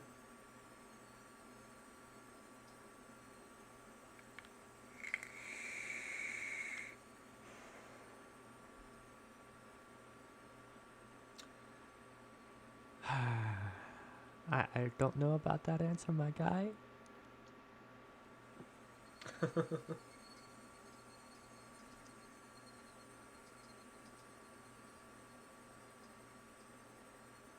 Alright. Then yeah, I could be your background noise if you want.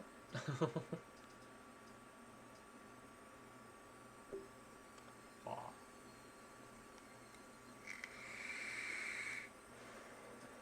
Besides, Daddy still hasn't shown back up, so... Yes, it is. But it's also, it's like, ooh, leave it on a cliffhanger? Who knows? But, yeah. Forgot a lot about Higurashi. Hey, guess what? You're always free to go back and watch my playthroughs. So, yeah. Besides, since we're getting close to the end, I was gonna see if, you and Frida would want to do what we did last time, where it was like, watch what the anime's got on it for this arc. But, yeah. I was thinking about doing that after this stream. But yeah. And then you can compare my bad acting to the anime's acting for the voices. But, yeah. Also, real fast as a side note, I wonder how far we're into it at this point. How many hours? About 13 hours? Not too bad, not too bad. So we still probably, if we're to go off of the first game, we should have about 3 hours left, or a little over. But I don't know how long this is. I don't know if it's longer or shorter than the first game. It's definitely interesting. Hold on, I kind of want to look it up. How many chapters are in?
Where's the second K minute?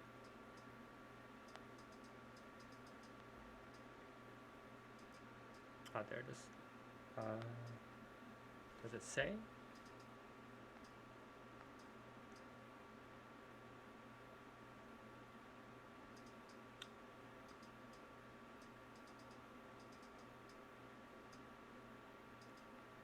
Well, it is the next 4 episodes in the anime.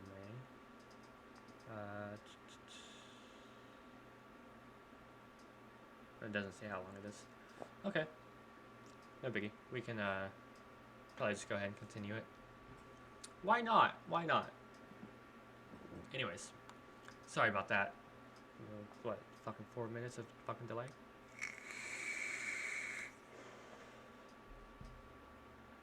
Alright, let's go. After hanging up on Shion, I searched for Rika-chan's phone number at on my school contacts list. There it is. My fingers trembled with urgency, and I failed multiple times to put in the simple 5-digit number. Wow. Keiichi, are you calling someone at this hour? It's late, and it's being rude to the other person. That doesn't matter right now. I shouted angrily at my mother, listening to the dialing tone. Pick up, come on, pick up, come on!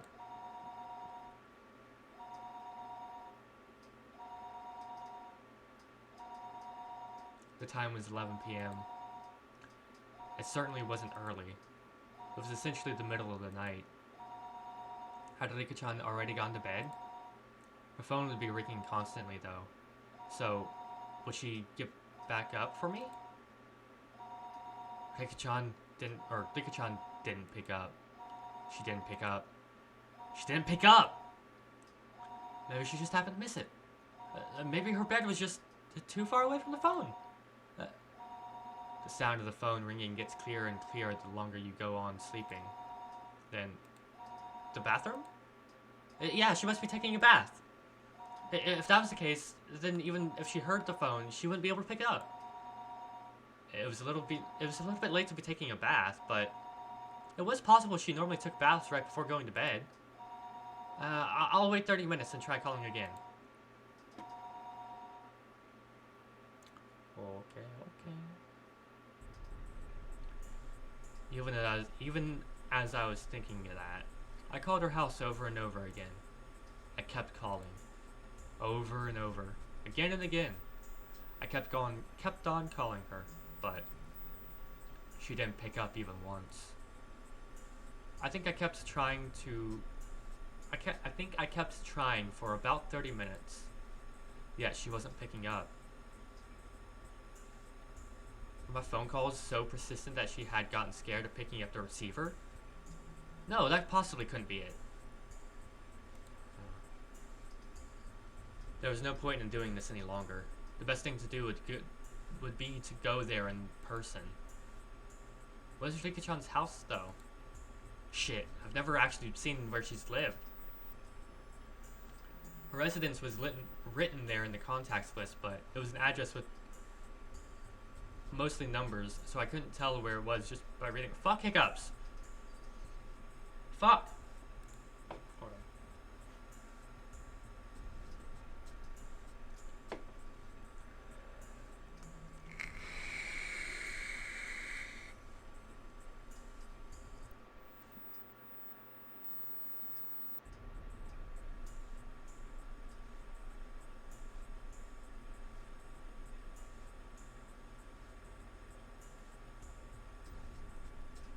Isn't there a map or something in here? Rika Furude. Her last name was Furude. It was a bit of an odd last name, so it might be easy to find. Thinking that, I rummaged around the drawer with a phone book. But that could only find things that, like, takeout menus and phone numbers for public establishments. Shit! I tore one thing out. I tore one thing after another out of the drawer, but it didn't come up with any clues as to where Rika-chan's house was. Calm down, Keiichi Maribata. If you don't know, then just ask. Ask someone who does know.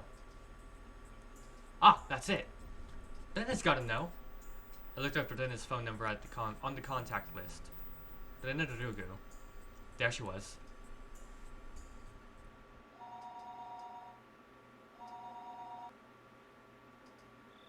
Hello?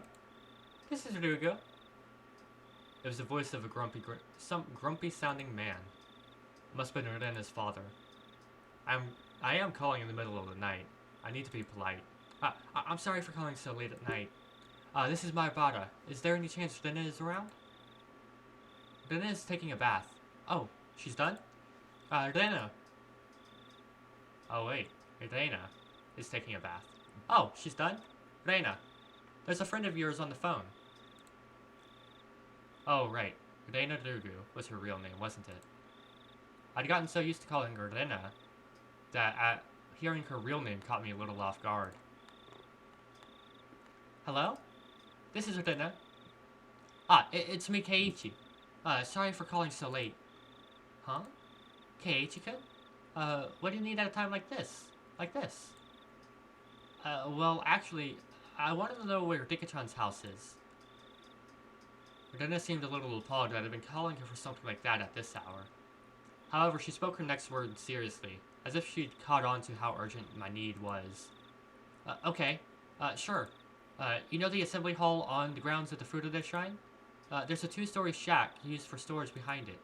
That's where she lives. I couldn't immediately visualize the place, but as long as I knew she lived on the shrine grounds, I'd just have to take a look around. Got it. Thanks. Sorry again for calling so late. Apologize to your dad for me too, would you? Okay, but Keiichi-kun, why do you want to know where Dika-chan lives? She asked me in an unusually sharp way, halting me before I could hang up the phone.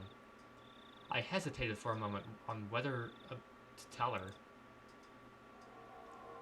He was killed because I told him. Keiichi-kun? If you're still listening, could you answer me? Why are you asking where Dika-chan lives at a time like this? Rena affected her usual tone, but beneath her words lay a certain tension, like she's intuitively sensed something was going on. What will he do, Keiichi? If it's Rena, can't I tell her? He was killed because he found out. I revealed everything, so he was killed. Keiichi-kun? Rena is being serious. Please answer me. Rena asked me once more in a tone so forceful I couldn't imagine her ever using it normally. I was taken aback by her vigor. Rena was Rika-chan's friend, too. She had the right to be concerned about Rika-chan's disappearing. If I told Rena then, even if only for a moment, I could drive away my horrifying fears.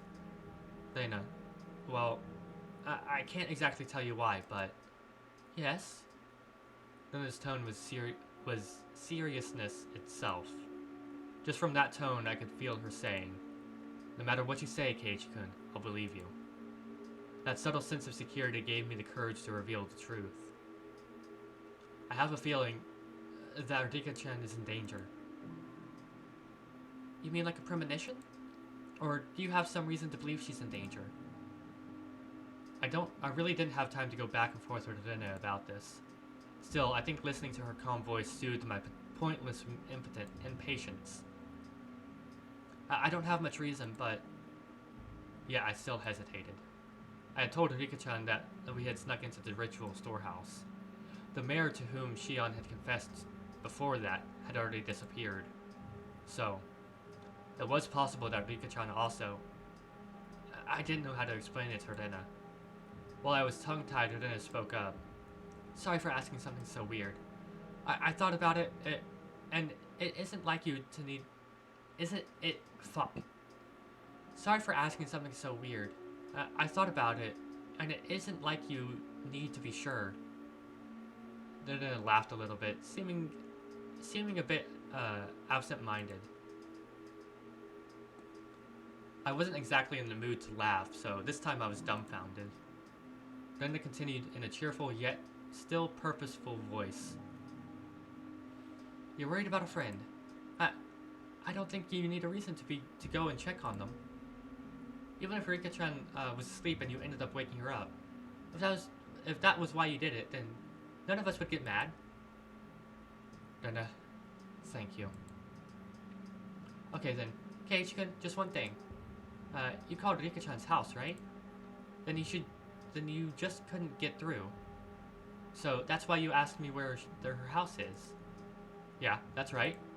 I must have called her for over 10 minutes. She could have just been sleeping and not have noticed.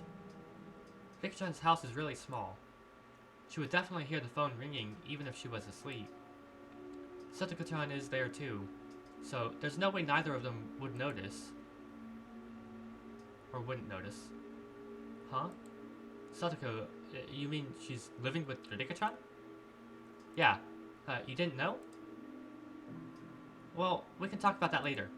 Anyway, if you called that much and no one answered, then something's definitely wrong. Then I understood that the situation wasn't normal, far faster than I could have ever imagined her to. It made her seem dependable. However, the fact that Rina had acknowledged this also meant that the best case possibility of it all just being the result of my own needless fears went out the window. I'll go to Rika-chan's house right now. Will you come with me? I can show you the way. Sounds good. Let's meet up at the same place as usual. I'll be waiting for you.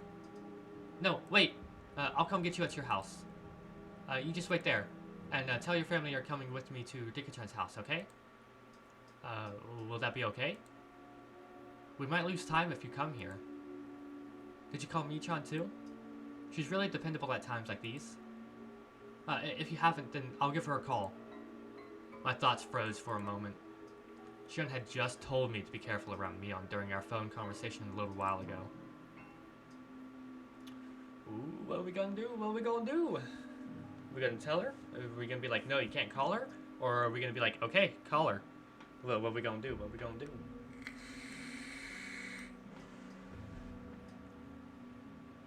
Ooh.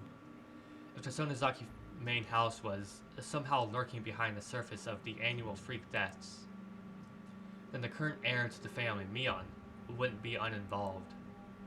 So, wouldn't that mean she wasn't uninvolved in what happened this year to Takano-san and Tomitaka-san? And also the mayor's disappearance? Okay, bye! I'll be right over. Wait for me. That's all Rina said before hurriedly hanging up. Now wasn't the time to be doubting Mion. I needed to make sure Rika-chan was safe. Protect the lolly! Protect the lolly! Protect the lolly! Let's go! I got changed and grabbed the key to my bike.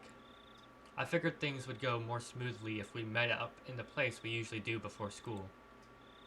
Then it wouldn't need to come all the way to my house. My parents would probably have objected if I told them I was leaving, so I creeped out the window without a word. I creeped out without a word. The night was unusually warm, and disagreeably humid. Fuck humidity. Humidity heat sucks.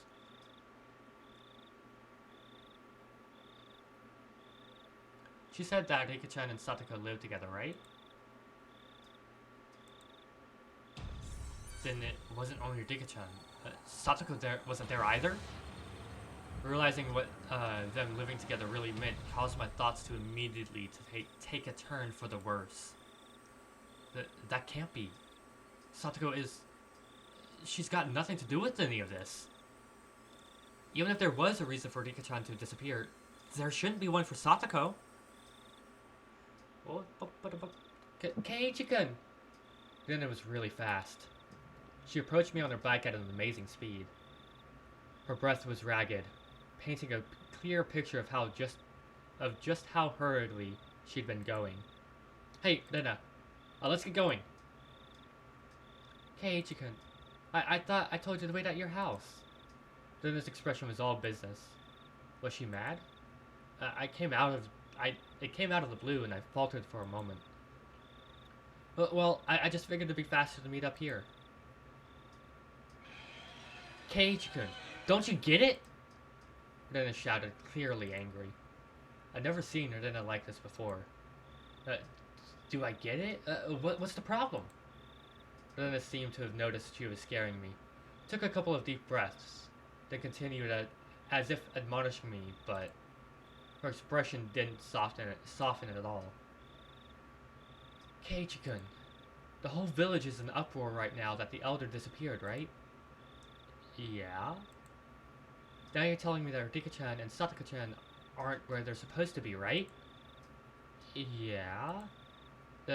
That's about sums it up. Then you need to be more careful! Do you have any idea how dangerous it is to be standing out here alone in the middle of the night? I began to understand where Rena's anger was coming from. I told you about your family going... I told your family about going to Rika-chan's house with me, didn't you? So that in the worst case scenario, if you and I were to disappear, people would know when and where we did. Rena was perfectly level-headed in this emergency situation. Ever since the night of Watanagashi, every night, someone had died or disappeared. On the night itself, Takano-san and Tomitake-san met strange ends. On the next night, the elder vanished. Now, on the next night after that, Rika-chan and Satoko were nowhere to be found. I hadn't been thinking of anyone but myself, but it wasn't enough to say that Hinamizawa was a little weird at the moment. It was, in fact, extremely strange. Then I had anticipated our own disappearances, and had told me to tell my family where I was going. I was embarrassed at my own carelessness, and the need to be embarrassed made me afraid of the night. Sorry. I didn't tell them yet. Okay. Then let's go tell them together. With Rena beside me, I wheeled back towards my house. Ooh, losing valuable time though. Okay. Let's go. The moon seemed strangely high in the night, or in the sky. A sky that was uselessly vast and cold. So no matter what, it would never seem to me like a dream. This cruel fact had already confronted me. On such a crazy night, Rena had been unimaginably dependable. Hinamizawa's metamorphosis, enough to make Rena caution me against carelessness, was, to me, the most fearsome thing of all. The moon seemed strangely high in the sky.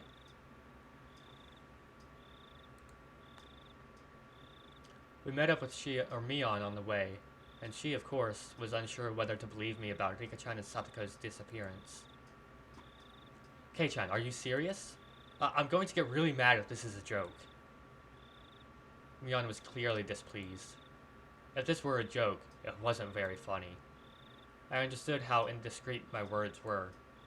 Ever since the day of before yesterday, someone had either died or vanished every night. Rika-chan and Satoko disappearing after all that was something you just couldn't say even in jest. Mi-chan, if it really is a joke, then don't get mad. Smile. It would be a joke after all. We need to go make sure whether it's a joke or not. You're right. Sorry for getting upset. However indiscreet a joke it may have been, if we learned that our friends were safe, it would end up as nothing more than a funny story. Having been warned about that by Rena, Mion gave a dry smile, the tension she felt loosening a bit. She mounted her bicycle as well. Our three bicycles' lights flashed down the pitch-black roads. They were some of the only illumination outside.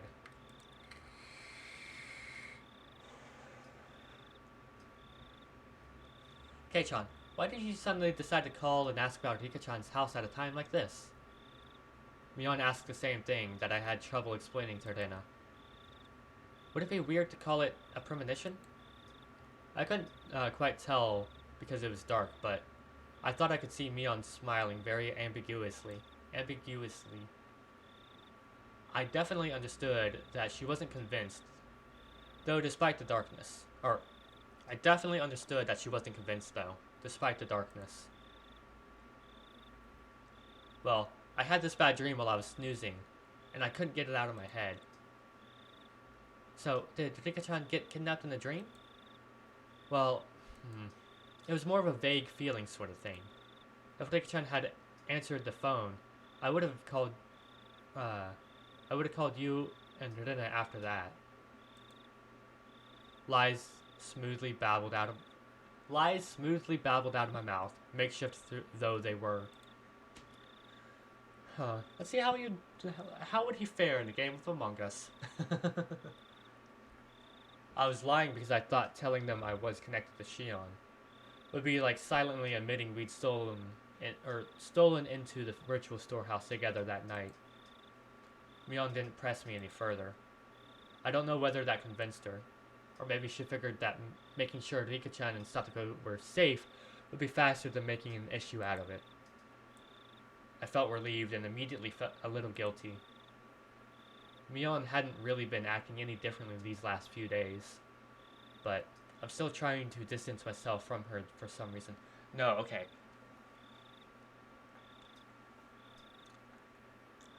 Okay, I really want to point this out real quick. Side note, I haven't forgotten some of the things that happened immediately after the Watanagashi with Mion, though, right? Because I did have that theory. Currently, it doesn't hold much water at the moment, but it's still the theory of one of the twins playing as each other, of Shion playing as Mion, and possibly Mion playing as Shion, at least for that first day after the festival. That's what I was saying. Because of some of the ways that the dialogue and prose and stuff pointed out to how different Mion was acting for some stuff. And apparently not knowing a club rule that she probably invented or came up with or was there when it was created. Apparently didn't know that. She didn't know that rule. She had talked in a slightly different way at first. I think those were the two big ones. But yeah. And then, and then all the foreshadowing before all of that with how, like, the twins would switch places sometimes to mess with people or stuff like that. But yeah. And then now, with not only Shion asking about if, like, Mion's been asking differently, but even Keiichi wondering about that too. Interesting. Ooh. Curious. Very curious. Although, if it is Shion masking as Mion, why would she ask if Mion's acting straight? Oh, I guess to see how... Okay, yeah. So if Shion's masquerading as Mion, but as Shion, she asks Keiichi if Mion's been acting strange, it would be asking, is my performance good? Like, is there flaws in how I'm acting as Mion? That's how I could see that. Huh.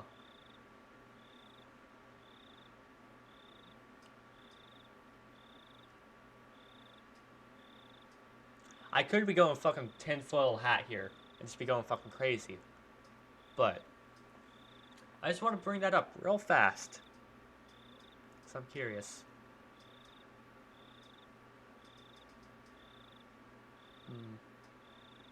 Okay. Sorry. We can get back into it. I mean, you mean what? Do you think so too, or?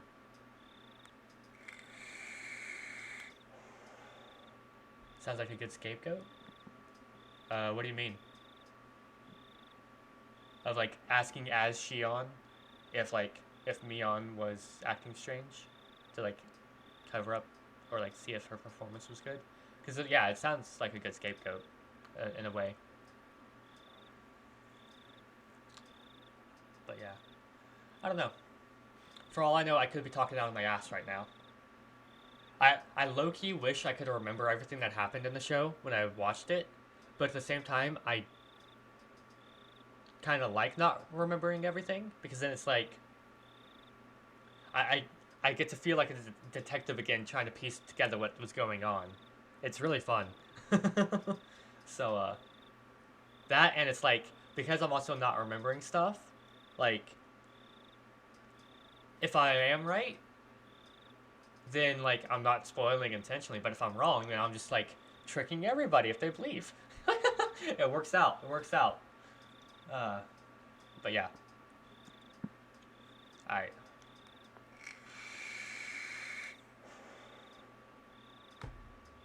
Okay. Whew.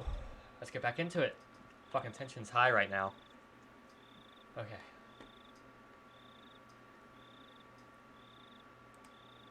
It was only because of what I had heard from Shion and Oishi-san that she was the successor to some kind of super extravagant gang family. No. Was I just trying to force myself to forget? Don't do that, Keiichi Maribata. Wasn't it Mion who was the first to ask about the Night of the Walking Nagashi? In such a harsh tone at that? Have I already forgotten the terror I felt? At the time, Mion looked like someone different from the Mion I knew. That line. Oi, oi. Oi, oi, oi. Now my vision of everything that's going to be going on is going to be painted over with bias of that theory. Theory view. Or, fuck, what's it called? Not like tunnel vision, but like, there's this like psychological thing that happens when, you can only view things at a certain perspective because you don't open yourself up to a different interpretation. So, like coloring bias or something like that. For like how, I don't know. I can't remember off the top of my head, so I'll shut up about it, but it's quite interesting. It's very interesting. I don't know if anybody else is interested in psychology like I am, but if that interests you, look it up. And then remind me about what it's called. When I think about that Mion, then Shion and Oishi-san's descriptions of Mion made a tiny bit more sense. That's it, isn't it? Because it very well could be that we were just seeing, like, her quote-unquote, like, old side of herself. Like, when she was more harsh, more, like, I guess, gangy, if that's a word. More gangsta.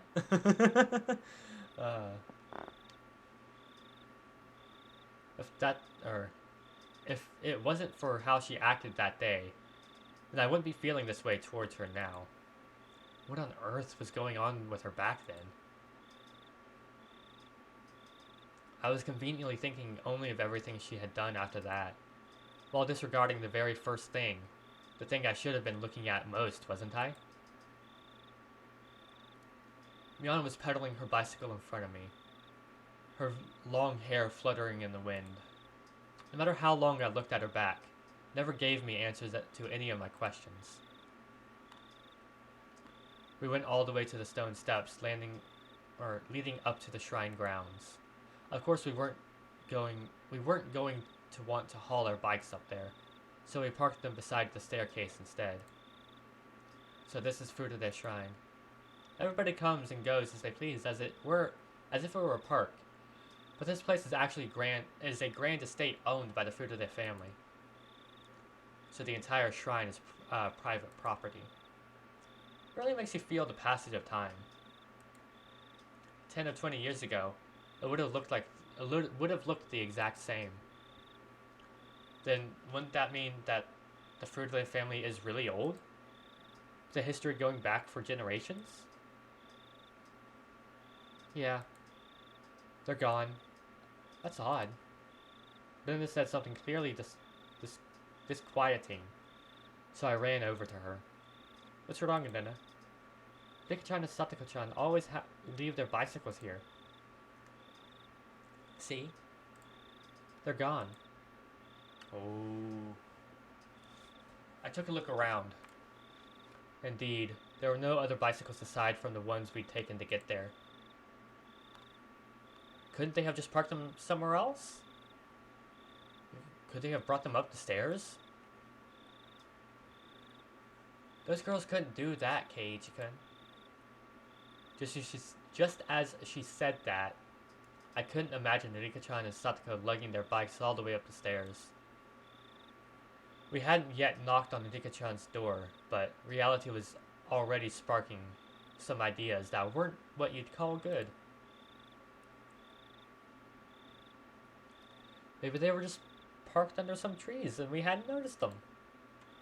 I refused to believe that not being able to find their bikes was proof that they'd disappeared. Let's go. The only way to be sure is to check their house. We all nodded and dashed up the stone steps.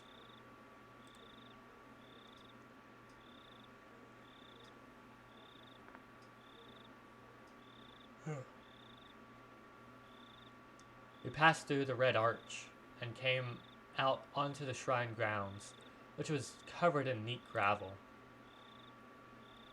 It was so quiet here, as though the Watanagashi festival had never happened. So, where's the house they live in? Over here. Come with me. Then it took the lead and sprinted off. We went towards the assembly hall behind the shrine, then looped around behind it.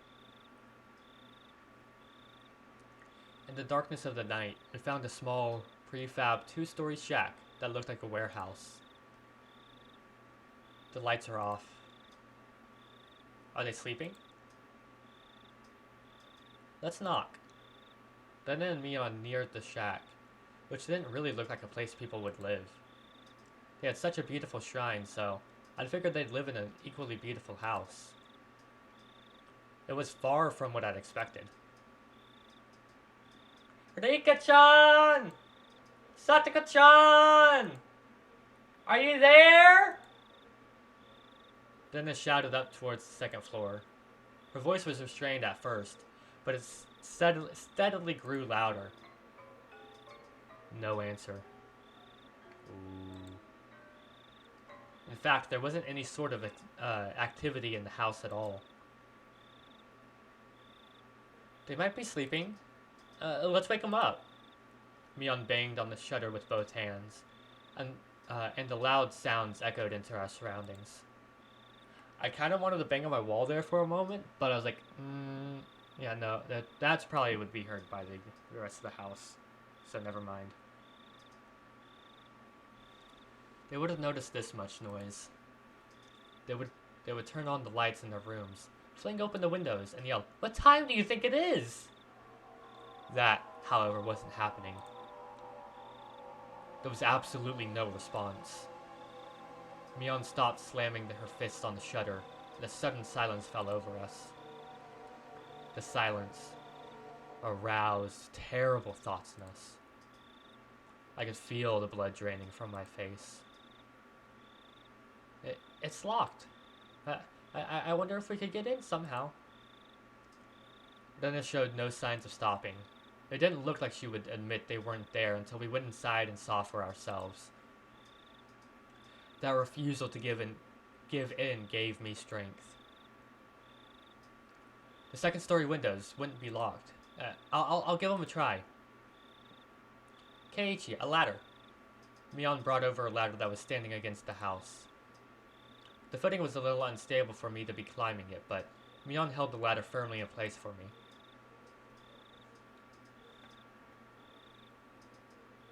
I do remember this. I remember this part, like this scene.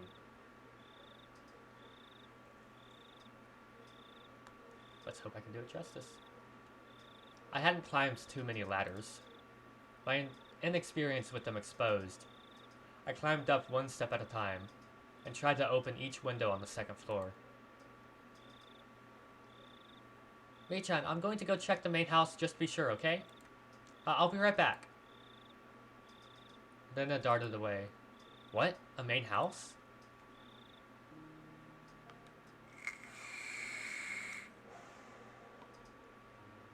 It's the fruit of their family's actual house. After her parents passed away, I think it's been left like that. Ah. Right. Rika-chan's parents. They passed away, huh? At that point, I recalled something else. Wasn't Satoko living here, too? Satoko's also an orphan. Her parents fell from a cliff because of Oyashiro-sama's curse. Then her older brother, Satoshi-kun, he disappeared. Satoshi. I've heard that name before. I remembered. He was the one who disappeared last year because of the curse. Ever since then, Satoko and Rika-chan have been living in this shack. Neither of them has any family, but at least they are together. They help each other out. Rina said main house, didn't she? Wouldn't it be easier to live there? The curtains were drawn, so I couldn't get a good look inside to see, but... Two young girls living together seemed like a pretty tough life. Fuck hiccups. Why now? Hold up.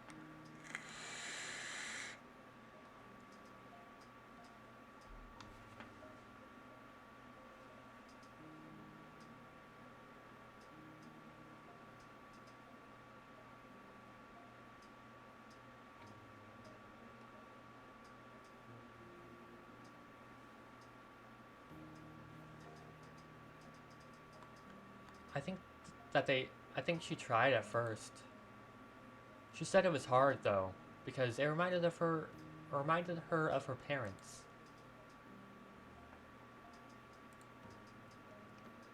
I had no idea. I feel really bad for them. They were normally so cheerful at school, that I never even realized an atom of this. Rika-chan and Satoko-chan, they have it hard, huh? She's cursed. Huh?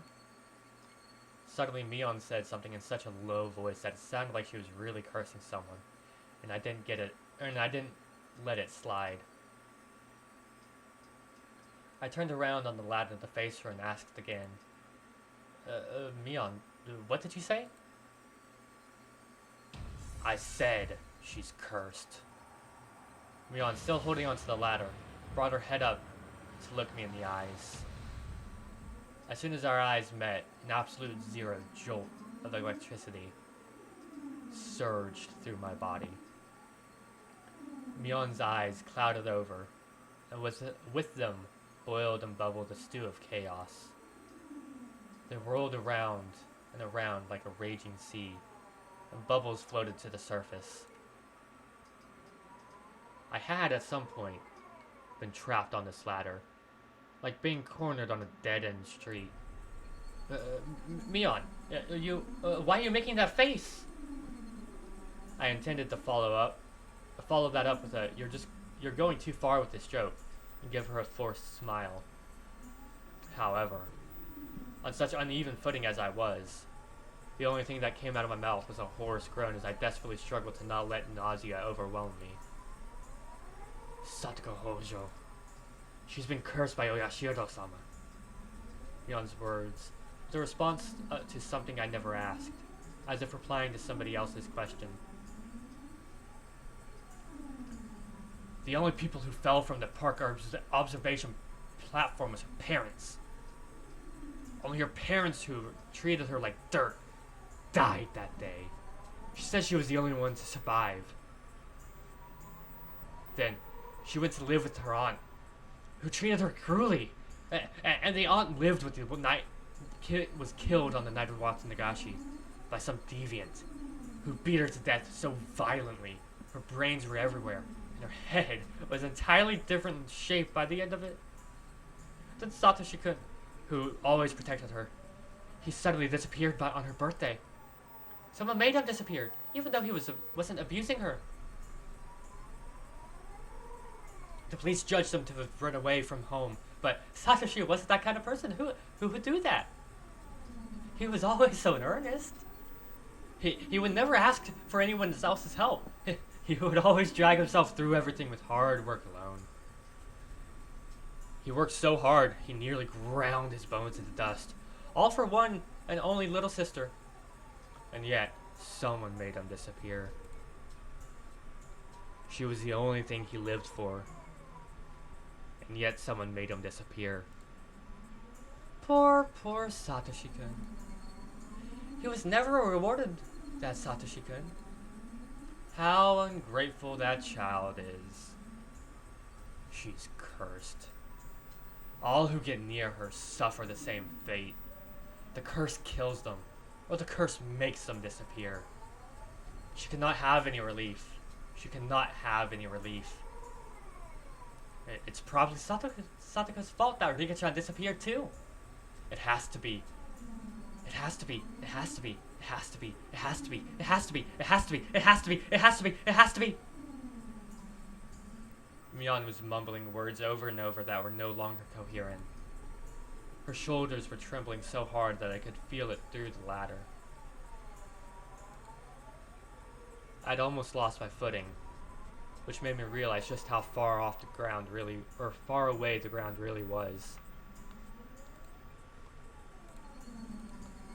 Okay, calm down, Mion. I don't know what you're talking about. I wasn't sure if she even heard me.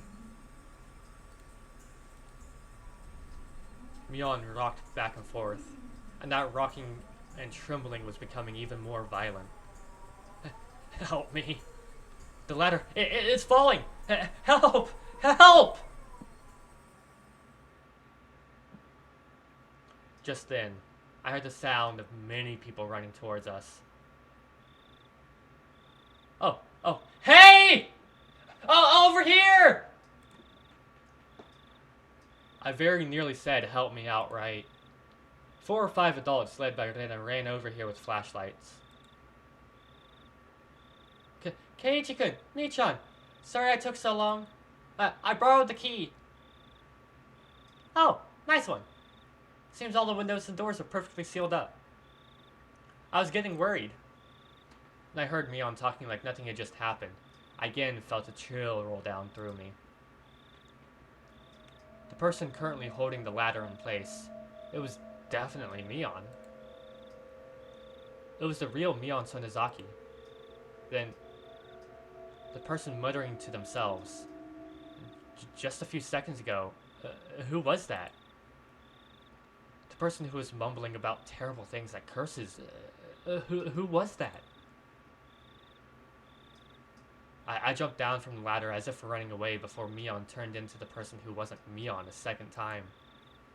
The adults tried a few different keys on a key ring as they tried to open the big shutter on the first floor. Rika-chan's house used to be a disaster shelter for the town council. So, the key to the shutter is still kept in the mayor's house. It's Rika-chan and Satoka's private residence now, though. Well, this is on Rika-chan's property anyway. Nobody complains about it. Mion gave me a smile as she said that. I, however, could only return her gaze with an aghast expression. What am I gonna look up what that word means? Aghast? Aghast?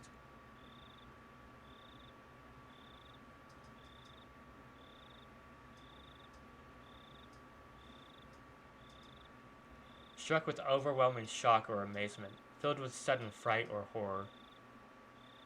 Huh. Cool.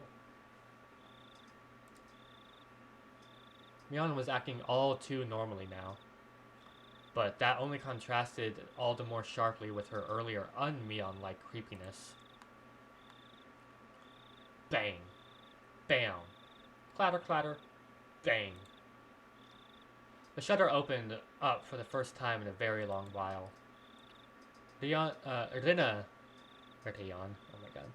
Rena located the light switch and wasted no time going inside.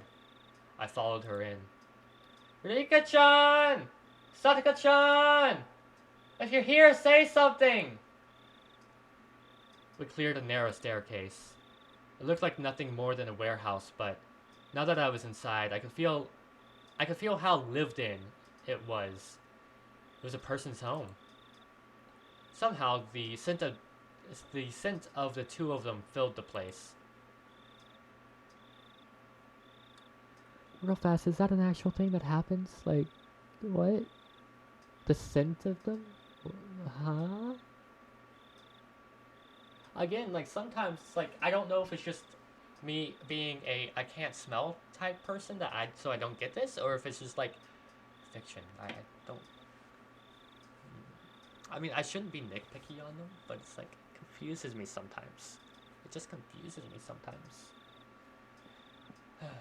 This was definitely where Rika-chan and Satoko lived.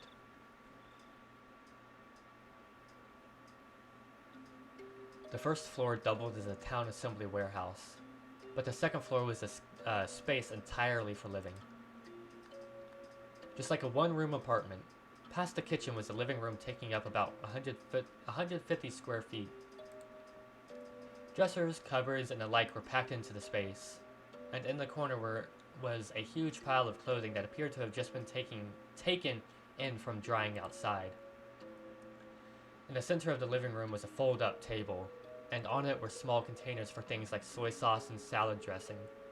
The sense of a frugal lifestyle drifted from all of it. It was strange that they weren't here in the middle of the night like this. The adults, climbing the stairs one at a time, began to make a fuss and talk amongst themselves. So, not here?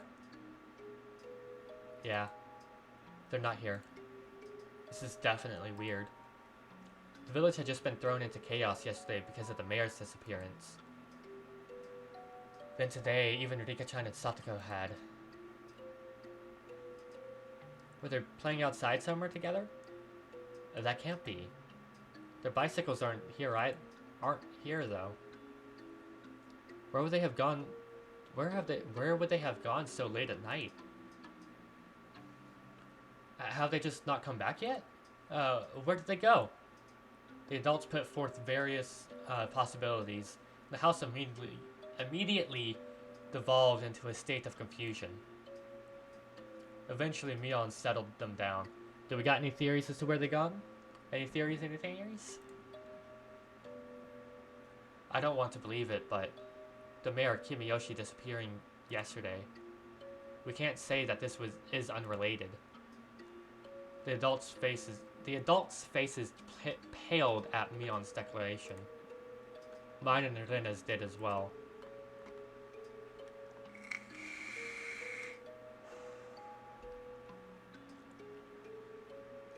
Let's see. They could have gone nearby for some tea or something, then accidentally fall asleep. Whoever invited them might have just not been able to wake them up at all, too. Let's eliminate that possibility first. Makino-san, please go around to the houses near the stream. Keitaro-san, go look near Ojaga Lake. Okamura-san, Mion promptly gave directions to the villagers. The adults followed them without hesitation despite her age. We'll remain here and call up anyone we can think of on the phone. Okay, everyone, you have your orders. Got it! The adults all roared in reply and pounded back down the stairs below. Wow, Michan. You're not only chairperson of the school, but Hinamizawa, too. No time for jokes. Hey, step aside. This old man is using the phone. Mion grinned proudly, took the receiver, and got started. Rena gave Mion a trusting look, considering her dependable for doing all of this. My feelings, though, were a little more complicated, since her leadership seemed to be affirming the Sonozaki family successor impression that Shion and Oishi had been giving me. Stop right there, Keiichi Marabata. None of that matters right now. The most important thing is to make sure Rika-chan and Satoko are safe. Let's see. Couldn't there be a clue hinting at where they might have gone somewhere in this room? Still, though, I wouldn't know what to look for anyway. If we tore the whole place apart and figured out what was different from before, we might be able to speculate, but there was something strange about this room. There was no clues in sight. In the first place, I had never been here before. There was no way for me to know what was different, and I didn't know how the room usually looked. Fuck hiccups.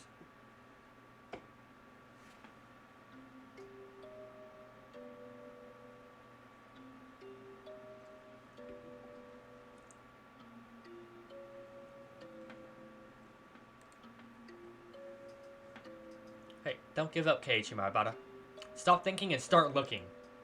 For something. Anything. In search of something, I tried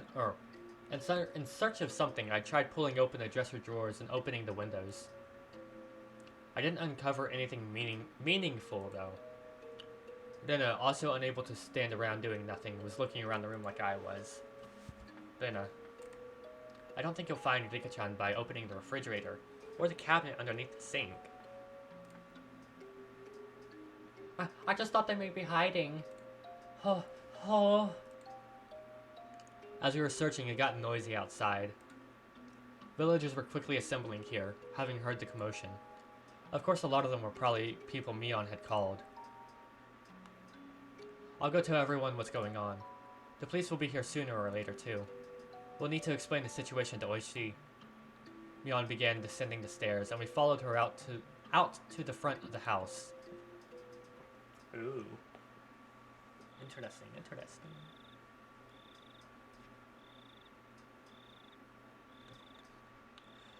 There were already around 10 adults here, and all of them looked uneasy.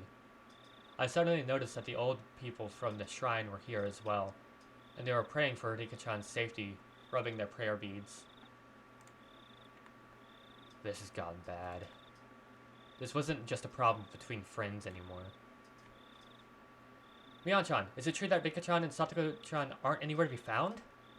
The villagers all formed a ring around Mion, swarming her. Mion raised her right hand as if silently telling them to calm down. First, let's check every house according to the town's council's notification division and see if they're visiting anyone. After all, they could be fast asleep at someone's house and totally unaware that we're looking for them. It would definitely be hard for someone to wake up Rika-chan if she had eaten good, or a good, full, and fuck. It would have definitely been hard for someone to wake up Rika-chan if she had eaten a good, full meal and fallen asleep like a kitten afterwards. Oh, how nice it would have been if that were the case. I don't want to think about this, but it's also possible that something bad has happened. Mion's face grew remarkably more grim, and a wave of silence washed over the adults. We should divide up the work, too. We'll go around to all of the places we went last night while looking for the mayor. We'll go look around the damn construction site as best we can. You guys go searching around the school. Right. Let's get a move on. Come on, let's go. All of you were up all night looking for the mayor. I know you're all low on sleep, but please, do your best. Got it. With that as a signal, the adults scattered in every direction. I figured I should scatter somewhere else as well, so I started walking unsteadily in a direction no one else had gone in. I was getting farther and farther from people. I didn't feel scared or anything, though. If someone were made to disappear, Shion and I should be first. It would have been perfectly normal for me to be scared of the dark. However, I didn't feel that way. Why was that? Because the dark is comforting. Like, why should it be scary?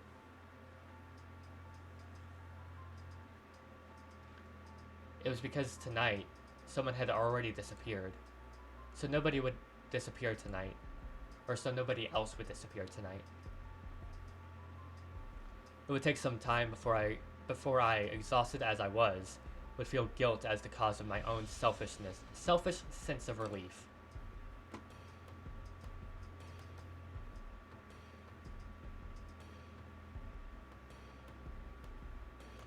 Okay, actually, I may pause it here. It seems to be about like the halfway mark. It's typically what I gather when the screen like that pops up. So, coming up on the 3-hour mark, yeah, it works out pretty well. So, yeah. Leave it on a cliffhanger on,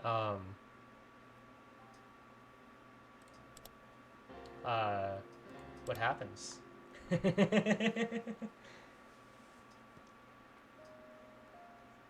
That's a long time? What you mean?